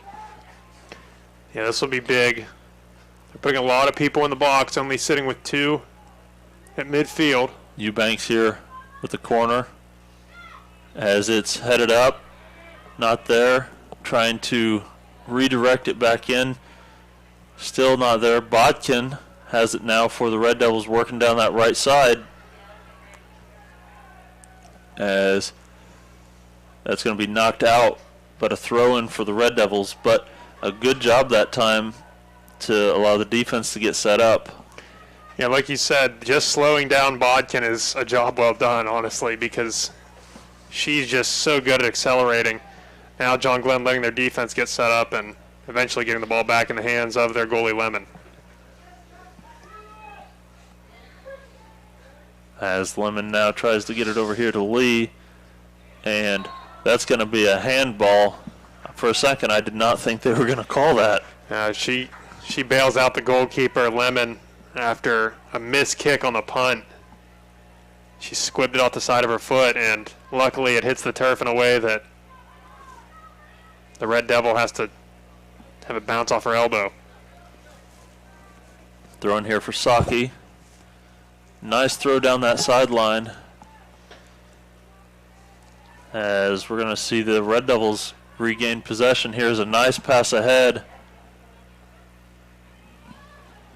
as I believe that's number 19. But that one's cleared out. So that number 19, Emily Mozena.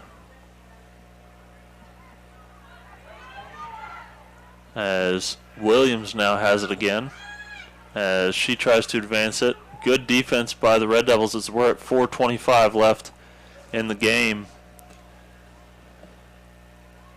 And really just a really good back and forth for the last few minutes. It's been back and forth. Both teams trying to squeak out a goal before the end of regulation. Yeah, they've been trading possession back and forth, like you said, and neither team can really get a handle on this ball. The pace of the game has slowed. These players are getting tired. As Bodkin trying to get there, can't. We're going to see a throw in for the Muskies. So we're in the final few minutes of regulation.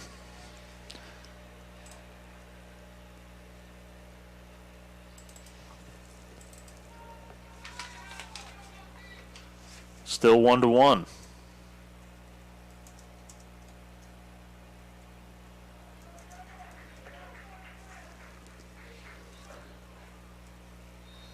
as they throw that ball in.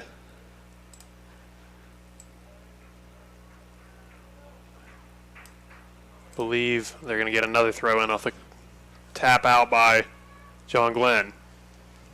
And another throw in. So we're at the 3-minute mark now in this game. We're going to see John Glenn push it now. Nicola Zakis. Right here, she's got to make somebody pick her up before she passes it. And they pick her up, but she goes right by. As she tries to get it in, gets it right back. Nice pass that time. As good footwork gets it into the box, but it's going to be cleared out by the Red Devils. Throw in for the Muskies.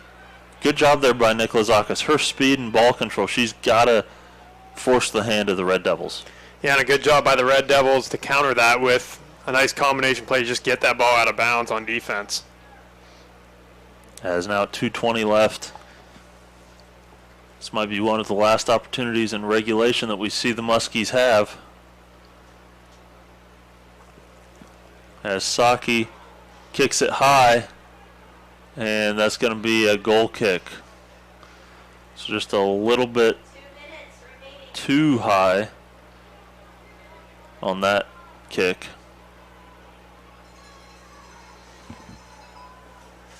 This is where you want to play some mistake-free soccer. Don't want to lose at your own undoing. I would expect both teams to be a little bit cautious going forward. Right. In these final 2 minutes.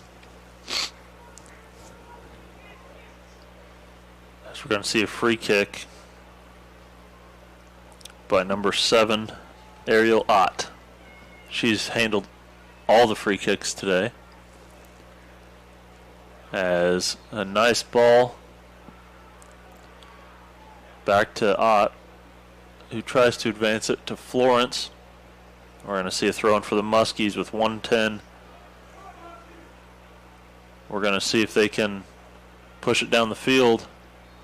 As we're going to have a whistle, it's going to be a free kick for the Muskies with a minute left. Got to go quick. You see Weidman, the captain of this Devils squad, waving her players to come back, get back. Everybody get back. There's no time to be trying to be a hero on offense, especially when John Glenn has the ball. They got to push everyone back. Has a throw in here for the Red Devils. It's well defended. As John Glenn able to get it. Lee now has it. Tries to advance it, gets it to Nicola Zakis, who's going to try to make a run at goal. As she gets it to the right. She's got a shot. She gets tripped up inside. She still has the ball. Gets it to her teammate. There's going to be a whistle. I think they're going to whistle her for playing the ball on the ground there. As that, without that whistle, would have been a very good opportunity at a goal for the Muskies. However, that's going to be the end of regulation. We're going to see some overtime in this one. So a little bonus soccer coming up. We're going to step away for just a minute, and we will be right back. Here at MVHC, we offer adult, dental, pediatric, women's, pharmacy, and transportation services, as well as behavioral health. We accept all patients. Make your appointment today if you're not feeling well.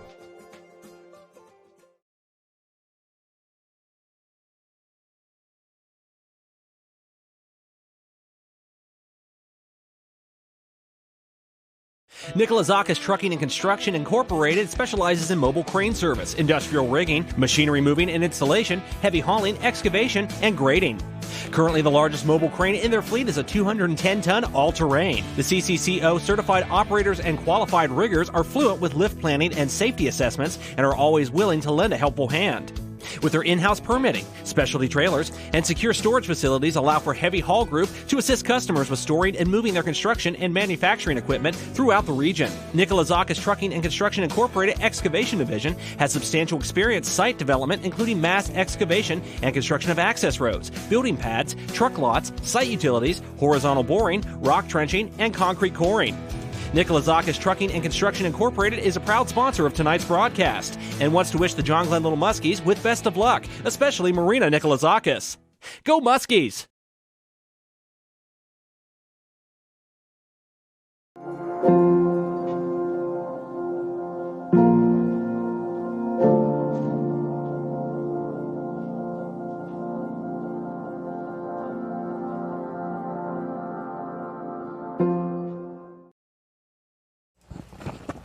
And we are back for overtime action. I'm Cam Summers, with me Andrew Price, and the PA announcer going over the rules for this overtime for us. It's going to be a 15-minute overtime.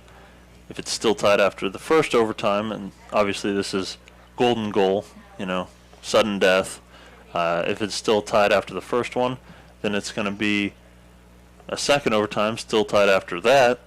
That means that we're going to go to penalty kicks. Yeah, and I can honestly say I don't know which way this is going to go. These teams have done a great job of just playing their own game and, again, just doing a great job all game long of making sure they stay in this game. Nobody really lost focus. We get a goal apiece, which honestly I believe was earned throughout the game. Yes. It should be a 1-1 game. You have to give credit to John Glenn. It's been a game where they're so used to coming out in this tournament and dominating, and all the passes were always crisp, all the shots were always perfect, and it hasn't been that way today. They've been fighting it a little bit, and the reason they've been fighting it a little bit is because of the team that they're lined up across from. You have to give credit to St. C as well. They've done a great job of applying that pressure all game long and just really trying to counterpunch any time that they've gotten a chance. Yeah, I mean, Botkin, especially from St. Clairsville, having a nice game and really putting a lot of pressure on that John Glenn defense. So between her and Nikolazakis, both defenses have had their hands full. As Nikolazakis had the goal and had really been the spark that John Glenn has needed, especially without having Angela Kumler today. Obviously a big loss for the Muskies. Yeah, Kumler is a big loss, and we've talked about how important she was. They did win their last game without her after she played a huge role in the win against Morgan. But it's just a complete team effort so far from both teams, really. And you have to just tip your cap to both teams. They've done a great job. And it's going to be a fun kind of drag race in this overtime to see, once again, it's like a horse race, really. Who's going to stick their nose out in front here right at the end of the game and push themselves towards the next round of the playoffs? Yeah, I mean, winner moves on to the regional semis. And I'm telling you, this is going to be one that whoever comes away victorious is going to remember for a long time. Yes, for sure. And whoever is the losing team in this game, it'll be a real sour taste. But again, regardless, they've gotten this far. They've gotten to overtime. Both teams putting in a great effort to this point.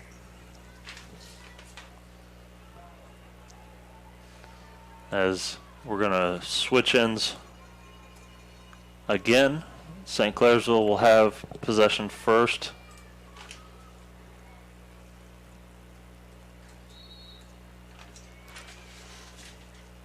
As they will try to advance quickly here.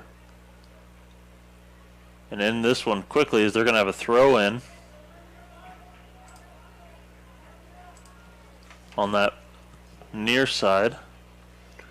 They're doing a great job right now of just trying to establish possession, get the ball in deep.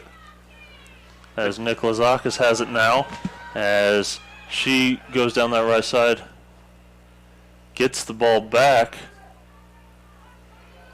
Can't quite get it to Lee, though, as now the Red Devils are coming down that left side. Good job there by Saki, as advancing it there. Nice pass to Matthews, who gets it to Nikolazakis. back to Eubanks, who advances it a little too far that time. And I think a good plan for the Muskies might be to let Nikolazakis dribble the ball down the field, because she's been able to outrun the defenders even while having possession of the ball. Yeah, she's a player they need to find in the middle of the field. Let her kind of be the distributor once they get it up the field and get towards that 18-yard box. I agree with you, Cam. She's been one of the most consistent players for the Muskies, especially today with the ball at her foot.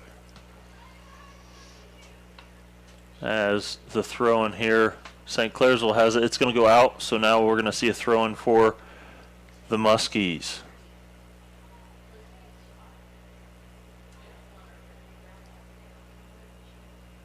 As once again a throw-in for the Muskies down that right side. As Nikolazakis is going to be able to take it away. And she gets it almost to Eubanks. Eubanks can't come away with it. As good job there by Williamson, getting it over to Williams. Back to Eubanks. Williamson now. As John Glenn doing what we've seen them do before, pass it around, something St. Clairsville hasn't allowed them to do much this game. So we're going to have a throw-in for the Red Devils. I'm a little surprised that didn't make contact with the Red Devil. Yeah, I am too, but they're going to enjoy having the throw-in their own end. But again, just the wear and tear this game has played on players. A lot of players out there still tired even after that break. Pace of the game certainly has slowed.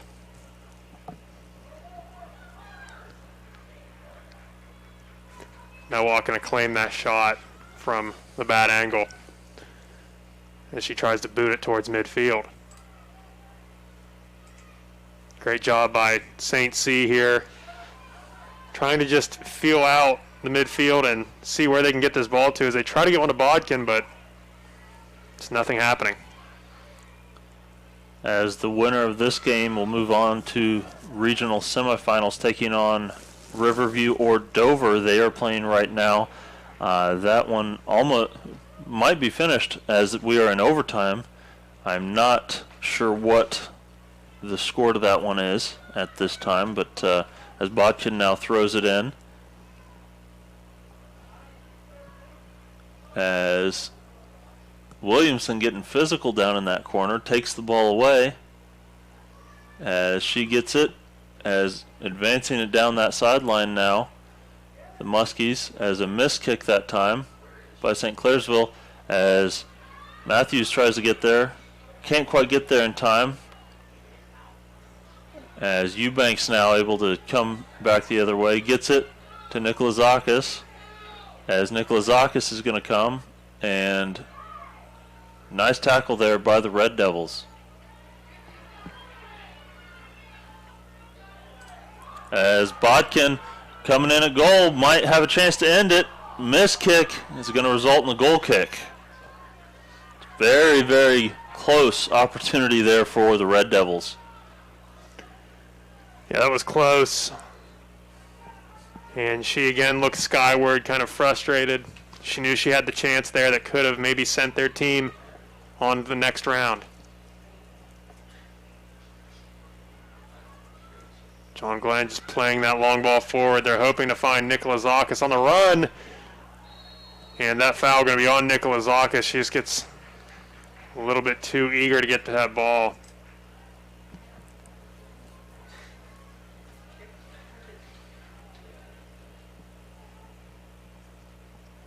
As a free kick advanced. As Dover advances by a score of 2-0 against Riverview. So the winner of this game will take on Dover.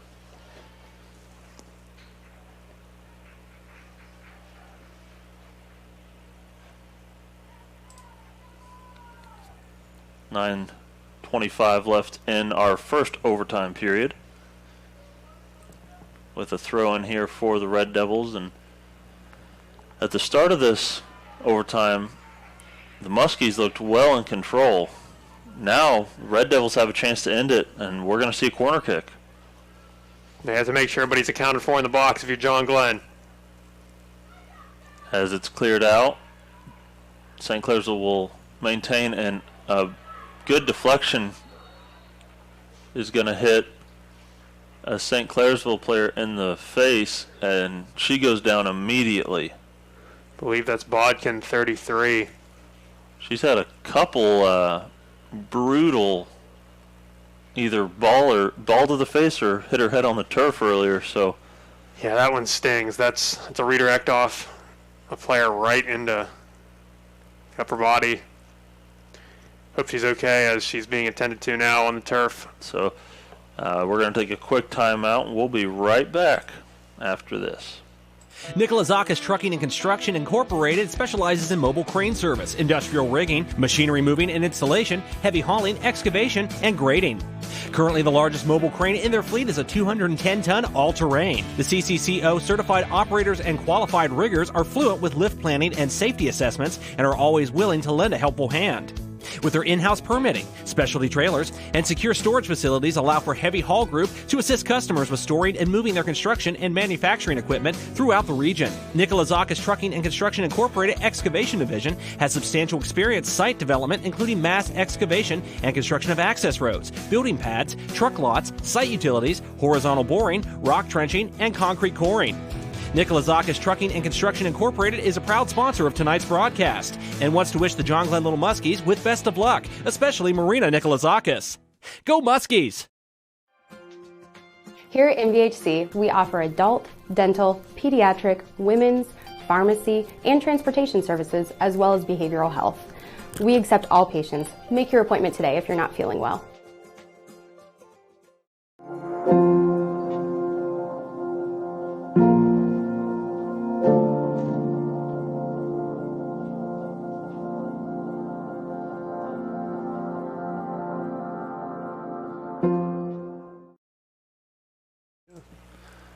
And we are back as we're going to see Bodkin able to walk off the field on her own power. It took a rocket of a deflection to the face, so that stops the clock, and we're going to see, I mean, she's one of the key players there for the Red Devils. We'll see how they want to advance in this game. I mean, we're in the first overtime, 1-1 golden goal. Obviously, first team to score rather wins. So it'll be interesting to see how the Red Devils, if she cannot come back into this game, how they want to move forward. Yeah, and she's going to be spending some time over there on the sideline, getting either A, cleaned up, or B, reevaluated.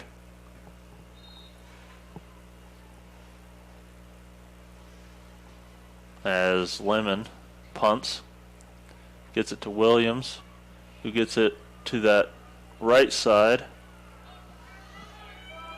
And that was a really nice play there by Lee, keeping it in as she gets a throw in quickly into Nikolazakis, who takes it in, has a shot, and that one's well defended that time by Nowak. Thrown quickly here to Eubanks, is not able to be settled, and a great job there by the goalkeeper. I thought we were going to see Nikolazakis get another goal. Yeah, it's a great job by Nowak. That's why you want to get your body behind it as a goalkeeper, because if you don't have the firm hands, you can count on your body also getting behind it as well. She gets that ball, makes the initial save, but then it kind of comes off her waist, and luckily for her, it shoots out to a defender that is able to get that ball away. It's a good job by everybody all around. Great team effort by St. C. As getting pretty physical there on that far side. We're going to see a throw-in, though, by Saki for the Muskies. As it gets by a few Red Devils, as they're going to clear it out. Wise decision there. Lee could have stopped it, but it's going to give him a corner kick. So why stop the ball? No, yeah, exactly. She knew the situation. Good job by her. Great soccer IQ. As we're going to see a corner here. And it's in. And It's going to be deflected and cleared out. Back to Lee. Nice move. Shot is up and looks like off the side of the goal. A couple fans here thought that went in. That would have been one of the prettiest goals I've ever seen had it been on frame. But my goodness, the footwork by Lee over there in the corner. Just another example of how good she is with a soccer ball. Unbelievable. As ever since Bodkin came out of the game, St. C has had a hard time advancing the ball. Yeah, it seems to maybe shock this St. C team right now. Losing Bodkin for the moment. As she's still sitting on the sideline getting evaluated.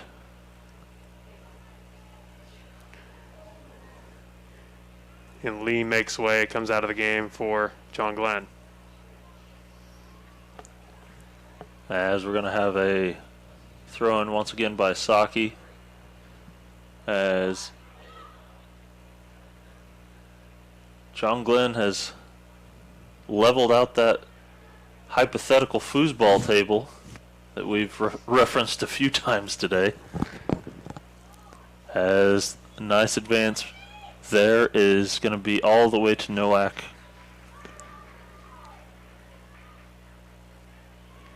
And honestly, if you're St. Clairsville, you don't necessarily want to go into a shell and start defending, but losing your main offensive target and forward, maybe you do decide to be a little bit more conservative and not risk much at the back end. Right. In hopes that maybe she returns, or you can maybe get the penalty kicks where that's just at that point it's kind of just a toss-up between these two teams. Right. As a handball by Matthews gives a free kick, but coming the other way now, Bronner advances it to Matthews.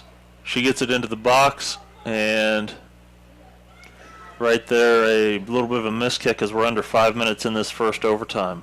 What a nice play by Bronner, and I don't know if you caught it, but she plays that ball with the outside of her foot. That's one of the hardest things to do in soccer, is to be able to play a ball with the outside of your foot, put that opposite spin on it, especially on turf where the spin matters so much more. She's able to feather that perfectly to an offensive player and get the ball forward. Nice pass, Williams. Bronner between the wickets, and that's going to be a goal kick. I'm telling you, there was a lot of nice moves on that one. Williams with the spin move to get the ball. The nice advance pass there to Bronner. Bronner goes between the defender's legs. I mean, yeah, it gives her a little bit of a nutmeg there. And unfortunately for her, just couldn't catch up to the ball after she made that move. Great creativity from the John Glenn. And plays like that forwards really are not just nice plays, but they make you have a little bit of momentum. You know, if you make a nice play, even if you don't score, if you make a nice play, that's a momentum. It can definitely generate some momentum. I agree with you, and it just goes to show how close you were, because she was very close in that situation to making a play on that ball. If she maybe just has another yard of space, she's getting that ball and flashing across the face of the net. As another handball there, Nikolazakis has been very unlucky today with the way that these handballs are going, because that one had spin on it. She wasn't necessarily looking for it to bounce diagonally and hit her in the arm, but it did. So it's once again a handball by her, but obviously nothing she can do about that. As Williams has it up top, tries to get it in, and that's going to be headed out. And Derry getting physical. Nice job there. We're going to have a throw-in, though, for the Red Devils. We're under 2:40 in this first overtime. And this one has the feeling that it might just go into a second overtime. Yeah, it does. And we'll have to see as St. Clairsville brings it up the field. But they just look like they've been really missing Bodkin.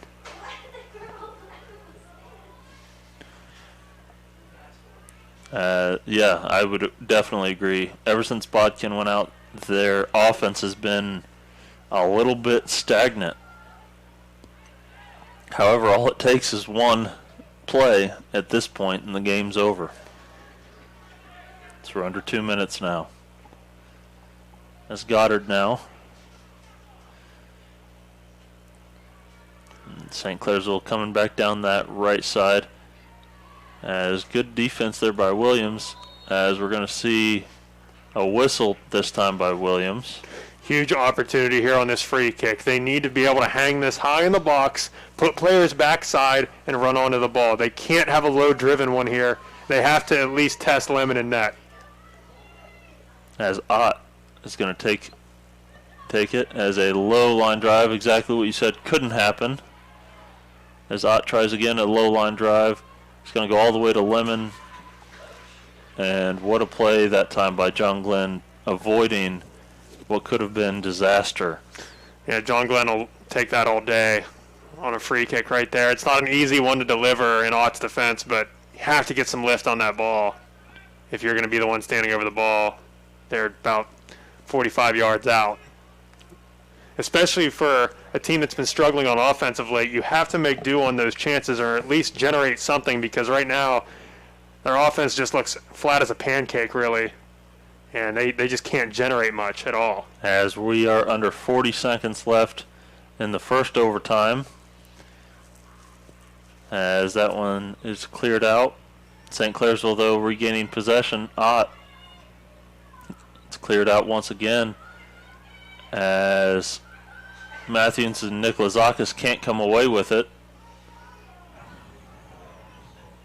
As we're going to have a throw-in with 15 seconds left.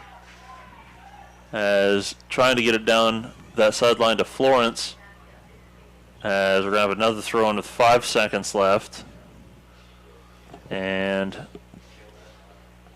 not going to be able to get anything out of that are the Red Devils. So we are at the end of our first overtime. We'll be going to a second one. We're going to step away for just a minute. We'll be right back. Here at MVHC, we offer adult, dental, pediatric, women's, pharmacy, and transportation services, as well as behavioral health. We accept all patients. Make your appointment today if you're not feeling well. Nikolazakis Trucking and Construction Incorporated specializes in mobile crane service, industrial rigging, machinery moving and installation, heavy hauling, excavation, and grading. Currently, the largest mobile crane in their fleet is a 210-ton all-terrain. The CCCO certified operators and qualified riggers are fluent with lift planning and safety assessments and are always willing to lend a helpful hand. With their in-house permitting, specialty trailers, and secure storage facilities allow for heavy haul group to assist customers with storing and moving their construction and manufacturing equipment throughout the region. Nikolazakis Trucking and Construction Incorporated Excavation Division has substantial experience site development, including mass excavation and construction of access roads, building pads, truck lots, site utilities, horizontal boring, rock trenching, and concrete coring. Nikolazakis Trucking and Construction Incorporated is a proud sponsor of tonight's broadcast and wants to wish the John Glenn Little Muskies with best of luck, especially Marina Nikolazakis.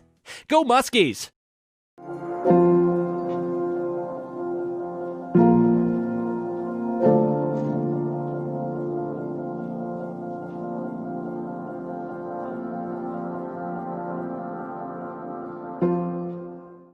This puts pressure on one extra person that has to make it. And we are back.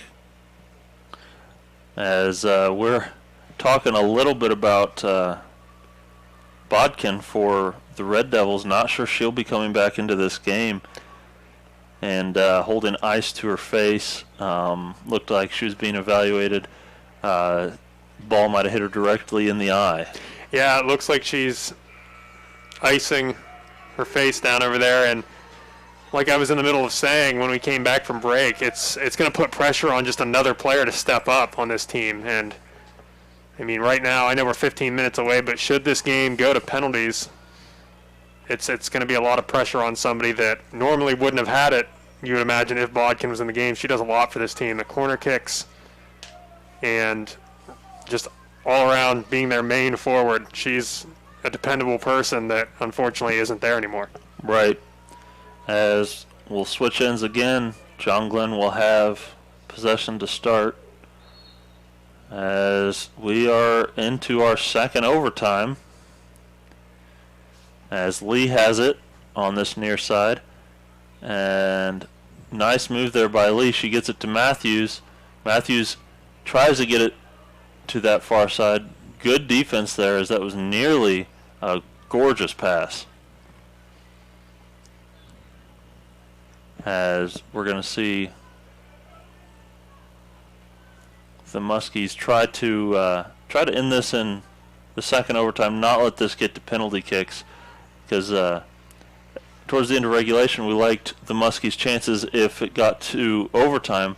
If it gets to penalty kicks, it becomes a little more in question. Yeah, I think honestly, looking at how deflated the St. C offense has been since losing Bodkin, they would almost maybe prefer, because I think at this point, if you were a betting man, you'd think they have better odds to tough it out in penalty kicks than try to force somebody to step up in Bodkin's role on offense. Right. So I think if John Glenn's best opportunity rather would be to end it in this second overtime. Yeah, they're going to be the one that's going to drive the action in this second half of overtime for sure. They're definitely going to be the ones that I think are going to be the aggressors, where you see Weidman organizing her players in the middle of the field. They aren't going to be taking many risks, I don't think. As Ott with another free kick, gets it in, nice position. Of course, we can't write off the St. C team. Nope. I mean, they're in this game for a reason. Oh yeah, for sure, 100%. And it's not like it's a one-man band for St. Clairsville at all. Losing Bodkin, again, is huge, but it's not the end-all, be-all. I just think that we haven't seen enough from players consistently at the top of the field besides Bodkin to convince us that they've got the firepower to go just make something happen. But again, if they can press forward as a team, that's when things start getting interesting. That's what they were doing at the beginning of this game, right, and forcing a lot of errors from John Glenn. However, with fatigue and everything factoring in, that becomes a lot harder, especially as we are past regulation. As we're going to have another goal kick here. Last goal kick was miskicked by Lemon as she kicked it out. As she kicks this one over to Lee on the near side, as that's going to result in a throw-in. They're going to give that one to the Red Devils. So the Red Devils doing a good job on these goal kicks of applying pressure, which is something that they have to do, as Lemon comes over and is able to corral that. And let's see if this punt can change the field a little bit. It's a nice ball over to Matthews. Back to Williams. Bronner now, as it goes back down the other direction all the way to Lemon. Weidman for St. C still organizing her players. Number 26 in white, the captain of his team. What a consistent performance she's put in. She's just always there. Seems to always take the best route to covering players and passing lanes. You have to give her a hand for what she's done here today. A player that haven't really said her name much for plays to be made, but she's definitely a presence in there at center defensive mid. As a throw in here now for the Muskies goes off the back of Bronner. She wasn't quite ready for that one. And now trying to get down inside now is Matthews. Falls down, able to get up and play the ball, as Williams has a nice pass with some backspin into the box, as Bronner has it now. Back up top to Williams, and a shot wide left. It's going to result in a goal kick, as we're at the 10:25 mark in the second overtime. We've gotten a lot of bonus soccer today, Andrew. Yes, we have, and it's been a great game to this point. Like we said, these teams trading opportunities, and I think John Glenn right now needs to refocus, because they have 10 minutes and change to take a hold of this game and really make something happen. So shot by Lee is fielded by Nowak. Sorry to interrupt you, but Good shot attempt there by Lee. No, it was good, and that's exactly what I'm saying. They have to be the driving force in this game right now. Of course, you have to be aware to not leave the back end open, but they have to be the ones pushing. As we're going to have another goal kick here.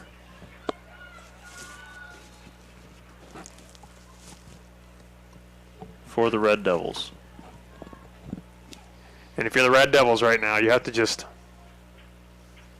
have all hands on deck defending. It has to be mistake-free, and they have to make sure that if you do make a mistake, there's got to be someone there that has your back. You can't leave one-on-one coverage there on the back line because this John Glenn team is too good and could exploit it. Caroline Lee comes in again, gets it to Nikolazakis. Well defended that time, as that looked like what was going to be an open goal.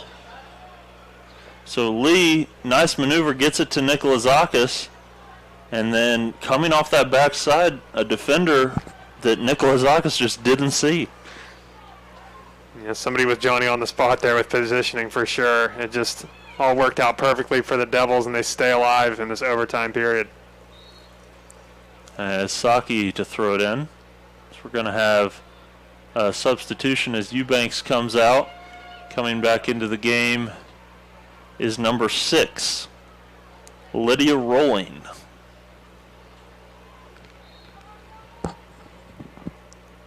As the throw in a little bit far, but Red Devils able to get it. And popping it up that time, trying to settle it over there, is going to be, it's going to be Bennett.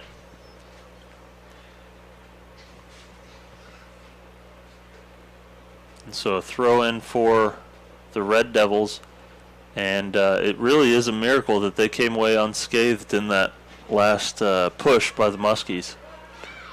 Yeah, it really is, and now it's been downhill running for the last few attempts for the Muskies on offense.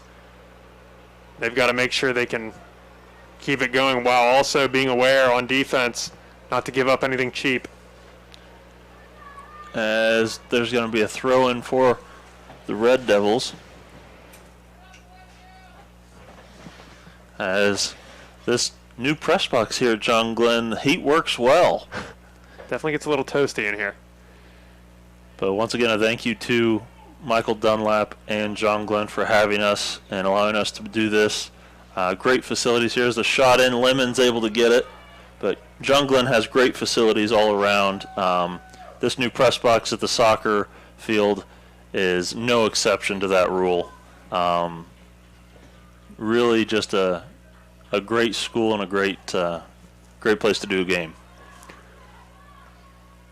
John Glenn maybe going to push numbers forward. As Lee now advances it. As a nice pass to Nikolazakis is going to be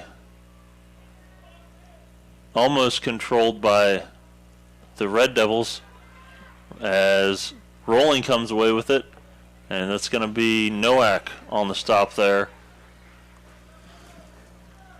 as she's going to be able to punt it. As very physical there, and he called that on John Glenn. I'm not entirely sure about that call.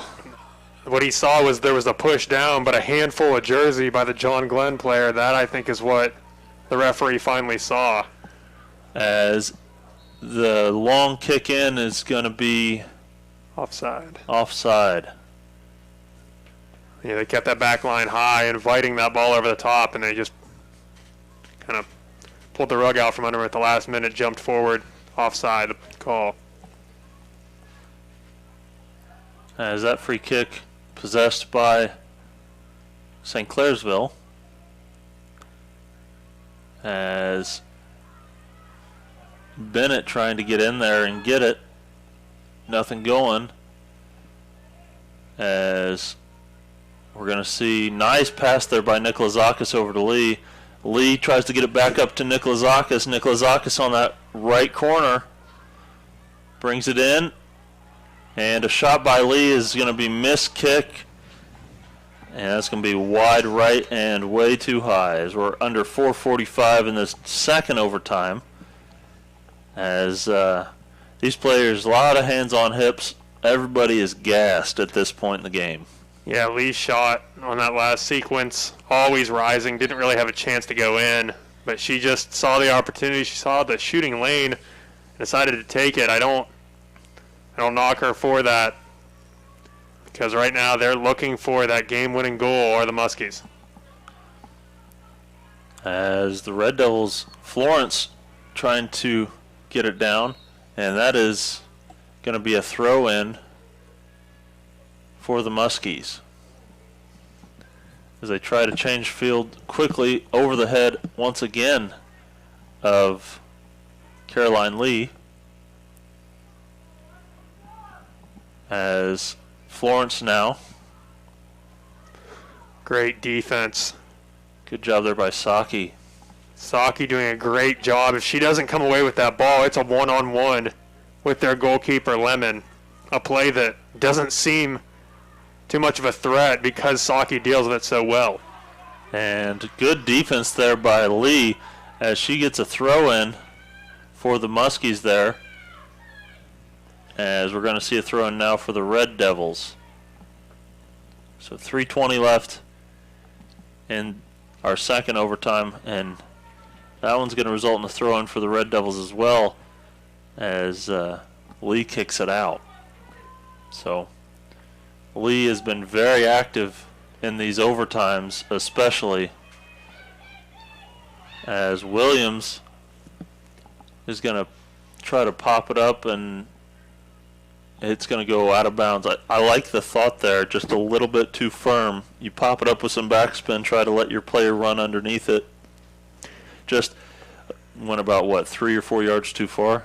Yeah, it wasn't bad from Williams, but you'd like to see her, like you said, take a little bit off that ball and try to leave it drop in bounds. Unfortunately for her, nobody able to run onto it before it hits the turf and eventually rolls away. As Williams passes it back to this near side to Lee. Lee tries to get it into Nikolazakis, who comes away with it, who she pokes it forward. Nowak able to get those. We're nearing 2 minutes in this double overtime, and both teams' defense just absolutely stifling today. 1 goal apiece for each team. As an injury to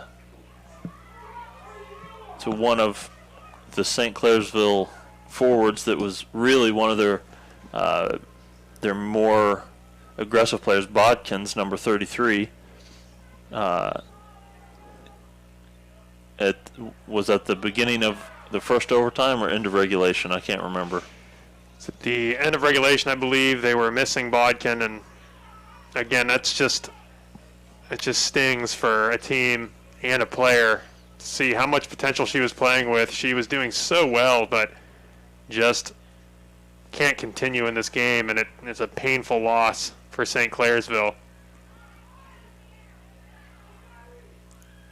As now coming down the field is the Muskies with under a minute left. They've got to, if they want to end it in double overtime rather, you got 45 seconds to do so.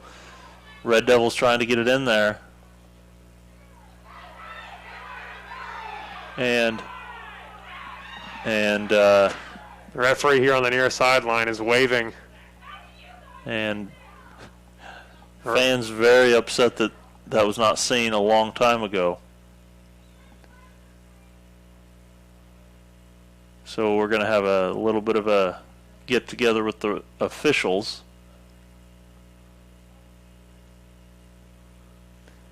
It's going to be an interesting call of what they were asking for. I believe is that the throw-in was awarded to the wrong team, and it was.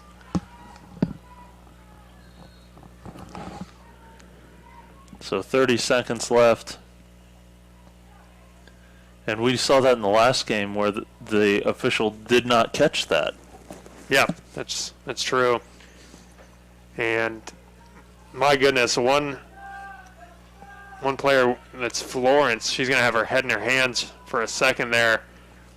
She had a perfect ball that was miskicked by the Muskies. It lands at her feet about 30 yards out, and she just, instead of possessing that ball and creating some offense out of it, she just drills it wide off a volley. No real chance to make anything of it as the time expires. So that's going to be the end of our second overtime, as we're going to go to the shootout. Penalty kicks, here we go. So let's see exactly what transpires from this. They're going to go to their benches for just a second. We're going to take a quick break, and we will be right back. Nicolazakis Trucking and Construction Incorporated specializes in mobile crane service, industrial rigging, machinery moving and installation, heavy hauling, excavation, and grading. Currently, the largest mobile crane in their fleet is a 210-ton all-terrain. The CCCO certified operators and qualified riggers are fluent with lift planning and safety assessments and are always willing to lend a helpful hand. With their in-house permitting, specialty trailers, and secure storage facilities allow for heavy haul group to assist customers with storing and moving their construction and manufacturing equipment throughout the region. Nicolazakis Trucking and Construction Incorporated Excavation Division has substantial experience site development, including mass excavation and construction of access roads, building pads, truck lots, site utilities, horizontal boring, rock trenching, and concrete coring. Nicolazakis Trucking and Construction Incorporated is a proud sponsor of tonight's broadcast and wants to wish the John Glenn Little Muskies with best of luck, especially Marina Nicolazakis. Go Muskies! Here at MVHC, we offer adult, dental, pediatric, women's, pharmacy, and transportation services, as well as behavioral health.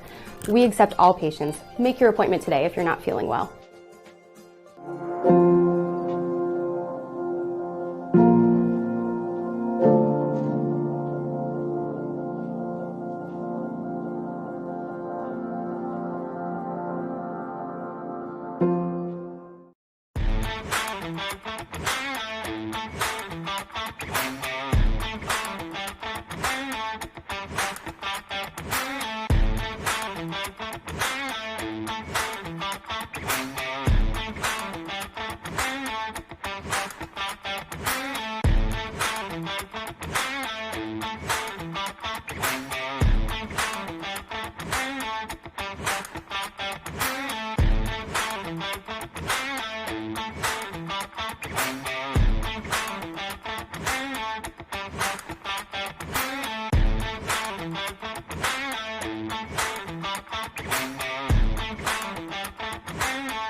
And we are back, and this has gone to penalty kicks, as it's going to be interesting to see exactly how this one plays out. I've never been live for penalty kicks. I mean, this is exciting. Oh yeah, this is going to be fun. So just to walk you through, they're going to be shooting on the same net. The goalies will be defending the same net, obviously.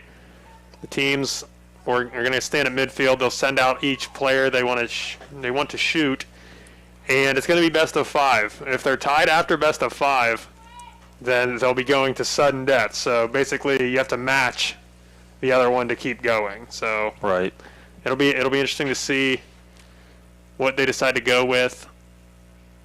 They've emptied the benches. Everybody's out here at midfield. I'm excited to watch it.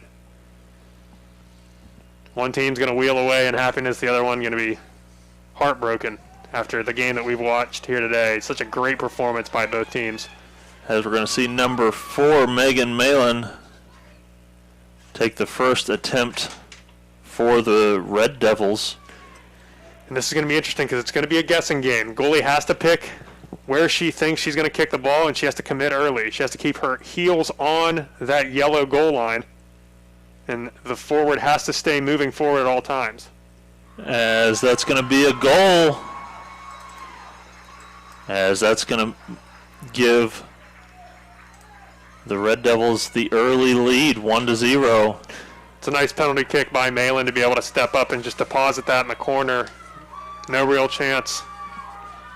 As we're going to see Nikolazakis trotting up there. She has the lone goal today for the Muskies.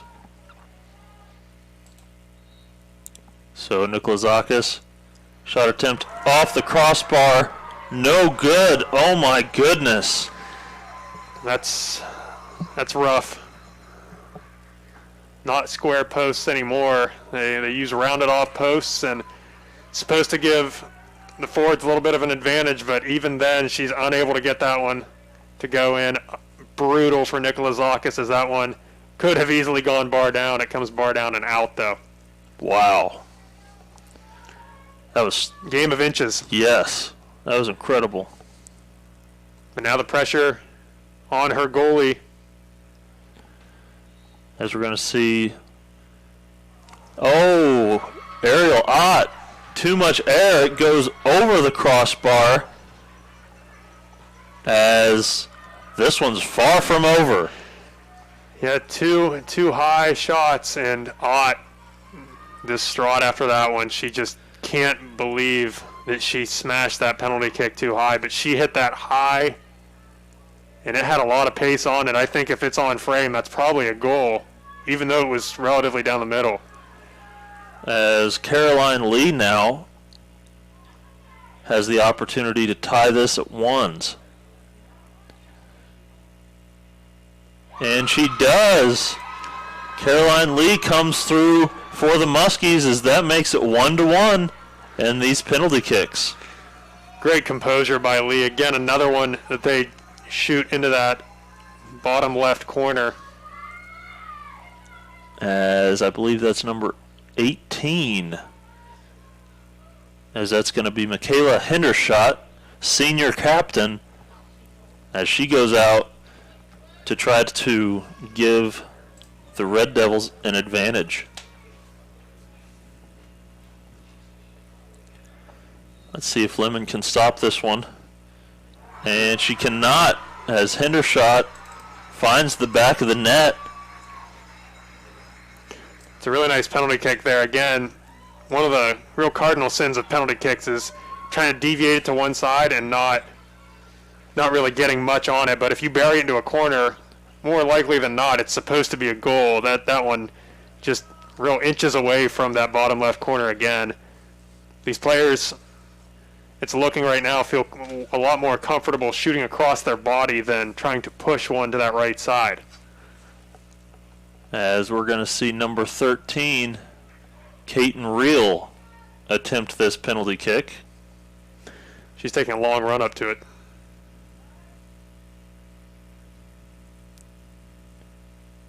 As she gets it, that makes it twos. I'm telling you, there's a lot of pressure, and you can feel it. Yeah, like, this is exciting. You can cut the tension with a knife here, that's for sure. It's a great run-up, though, a great penalty kick. And just as I said, they were all comfortable shooting across their bodies. She stamps one into the side netting on the right side. Wonderfully taken penalty. And Bella Swan now for the Red Devils. Trying to put the pressure back on the Muskies as Swan approaches lefty. And that is right into the corner. Can't place it any better, as it is now 3-2. And it looks like Eubanks is going to, Bella Eubanks approaching for penalty kick number 4. And the farther and farther you get into this, the more nerve-wracking it becomes. Yeah, it really does. And again, it's just a game of inches, as Eubanks has a lot shorter of a run up to it. As she makes it top shelf, as that makes it 3-3. As, let's see, is this number 5 coming in? That's going to be Gianna Nardo, as this is the 5th and final. If they can decide it with right here, a lot of pressure on Nardo to convert on this. As Nardo's kick, oh, Lemon went down to her knees, tried to reach up and block it, and couldn't quite reach it. So Nardo comes through. She goes down early. She thinks she has a read on it, does Lemon, but she tries to course correct after that shot's taken. Can't quite get it. And now all the pressure on the John Glenn shooter. Shy Williamson. If Nowak is able to make this save, it's curtains.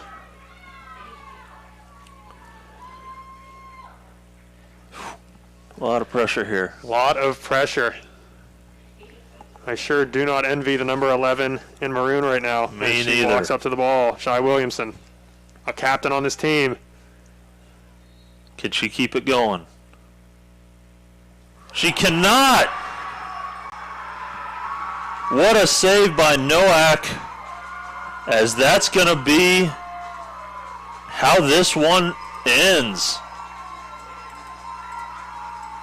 What a save that time, and absolute heartbreak for the Muskies.